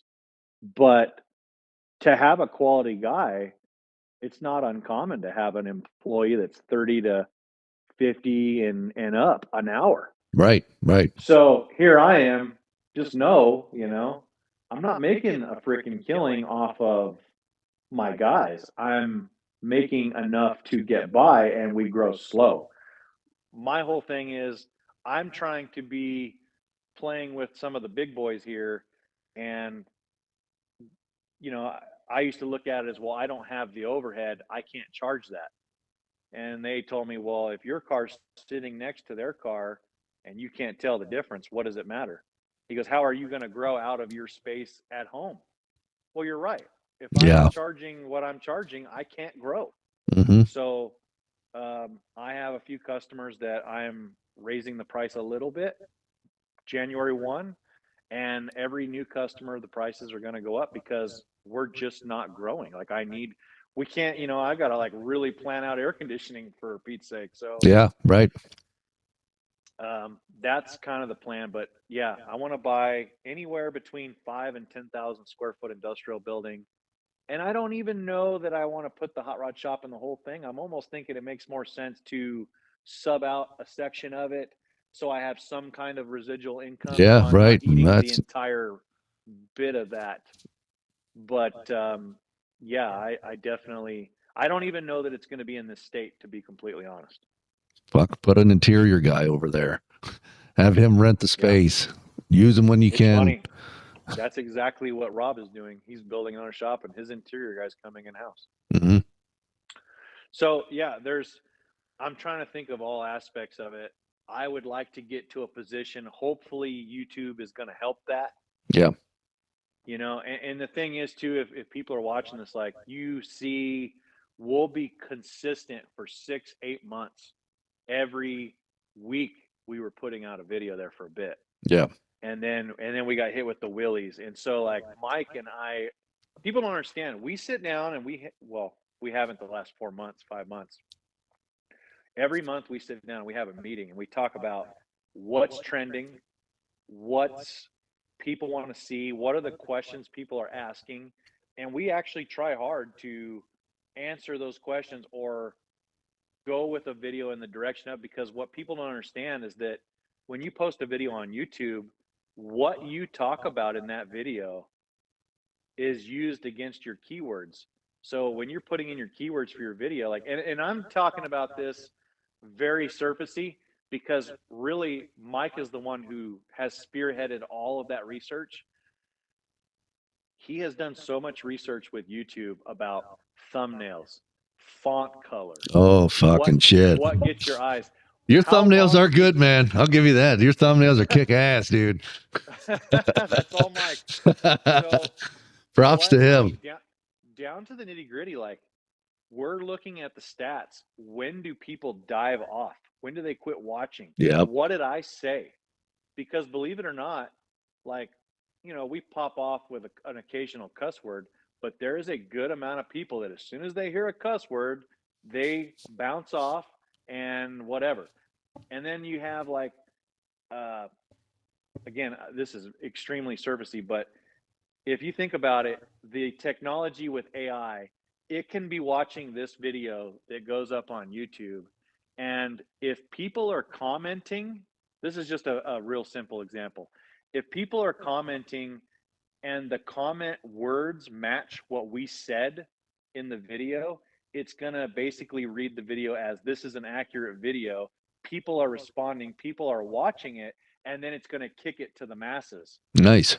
Versus you put out a video, the description doesn't match, the people are not commenting, or they're maybe not reacting, or they're diving in or diving out. You have to keep somebody's attention. So we'll sit there, and anytime there's a lag or something that's not entertaining or whatever, we just cut it out. Mm-hmm. It's I mean, without a doubt, like people say, oh, you guys got to be making a killing on YouTube. No, we're not making a killing. It doesn't work like that. He's putting 30 to 40 hours per video in just the filming and editing of it, not even including being here at night throughout the night filming it. And how many days did it take us to make that one video? And then you get this little cut, and then people want to criticize the video, and it's like, they can criticize it all they want, but until they want to pay for those things to happen, I mean, we're giving free information for a lot of work for very little reward at this point. I am hopeful, and I really do think that at some point there's a better side of it that's going to pay off, but I don't necessarily think that's going to be paid from YouTube. I think that's going to be paid from someone else. Yeah. It's just a stepping stone. It's a good stepping stone. I mean, don't get me wrong, you'll make something from it. You know, it'll at least push out a little bit of kickback, but I think it's a stepping stone. You just start, you have no clue. I mean, you think about how many people that you meet just in the hot rod community alone. Like, if you meet that one person, a prime example is a lot of these shops that I talk to, they only have a couple select customers, but those couple select customers are feeding them a car. And when that car's done, another car, and another car. And you know what? If you can build that relationship, you should be able to, as Roger would put it in the class, you should be able to go to dinner at the end of every build and they're still happy with you. And that's, I think, the goal. Every one of our customers usually ends up being a friend of the shop. And me and the family. And it's, pride yourself on shit like that, you know? I mean, let's face it, if somebody gives you thousands of dollars and then wants to take you out to dinner afterwards, then you've done beyond anything, you know. It's unfathomable. You know, how many mechanics are out there? They come, they fix your fucking car. It goes from not running to running, and then they give them a paycheck because they have to and roll out. And there's no thanks. There's no nothing. There's no gratitude towards that. Here's something I do want to touch on, because I hear this all too often. I'm in an area that doesn't pay good. People don't want to pay for good work. it's not your customers, it is you. And the faster that people can understand that, the better. Oh, there went one. We lost one of the cameras. It's all good. So, I mean, anybody who, I mean, we're talking anywhere. I know shops in the middle. Here's a prime example. On the way to Vegas, there's Alien Beef Jerky. That Alien Beef Jerky is in the middle of Baker, and there is not a damn thing out there. You tell me that people don't want to pay for beef jerky in the middle of the desert, and you go buy it now today, and they have grown that into this massive building where they're distributing this beef jerky across the board. It doesn't matter what shop you are, where you're located at all whatsoever. If you produce it and you promote it with the platforms that we have today between YouTube, Instagram, Facebook, social media, you have no reason to say that people don't want to pay it. It is your craftsmanship and your work that gets you the client that you have. And typically, the client that's going to complain is usually the guy who wants the best deal. And every customer that we've ever had, they've gotten better and bigger. And to this day, the Willys was the biggest project, the most expensive project, yet the shortest amount of time on a project. And yet that customer was the best customer we have ever had. I mean, wholehearted, good people that just genuinely love the project when it's done. We had never really experienced that, you know, usually when budgets get to the end, things get tight and people get fucking antsy. Yeah. So, I mean, we were extremely grateful for that project. But anyways, I just wanted to reiterate that if you want those certain jobs, you got to put in the effort, and it's not just going to come and show up. Right. I mean, that's half the reason why I'm doing this. You know, it's all part of the brand building. I mean, not only am I trying to get people like you, the voice out there, that they don't see all this shit. You know, they see, you know, I don't know if you've ever done long form like this, you know, there's not a lot of interview people that want to do over 30 minutes or an hour. And I'm just like, let's fucking go. You know, I'm all for it because that's the story, man. And this is, you know, I really enjoyed this conversation. I hate to cut it short, but I'm running out of battery and everything now. Well, unfortunately, I don't know how the podcast thing works. Maybe people ask questions about what they might want to hear in the future.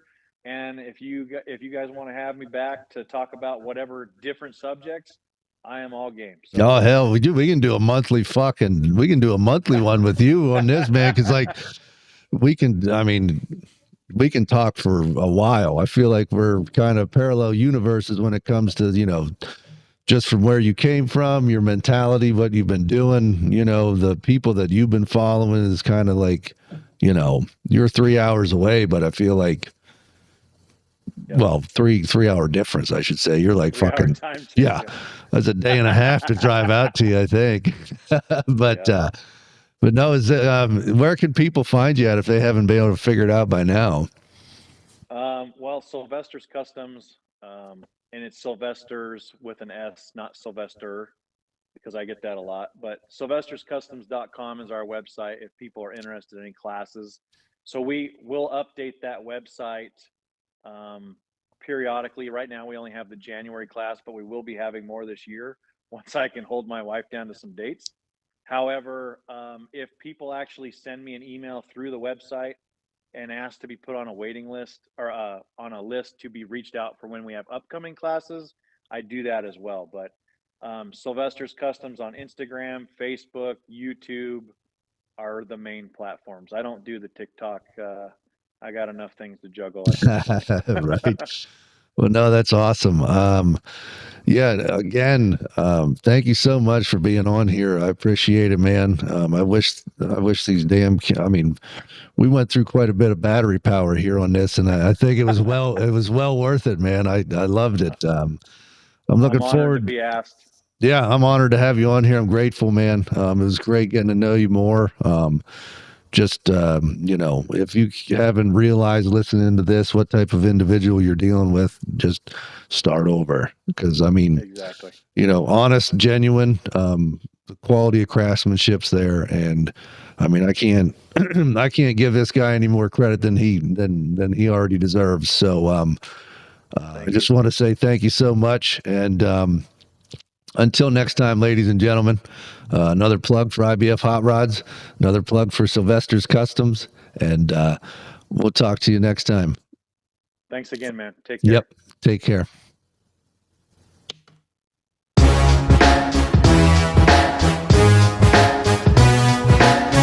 You've been listening to It's All About the Build podcast. Big thanks to I.B.F.HotRods for making it happen. Don't forget to hit that subscribe button on YouTube, leave a comment, and rate the show. And follow us on Facebook, TikTok, and Instagram for the money, for the glory, and for the fun. And as always, pinkies out. Thank you all for listening.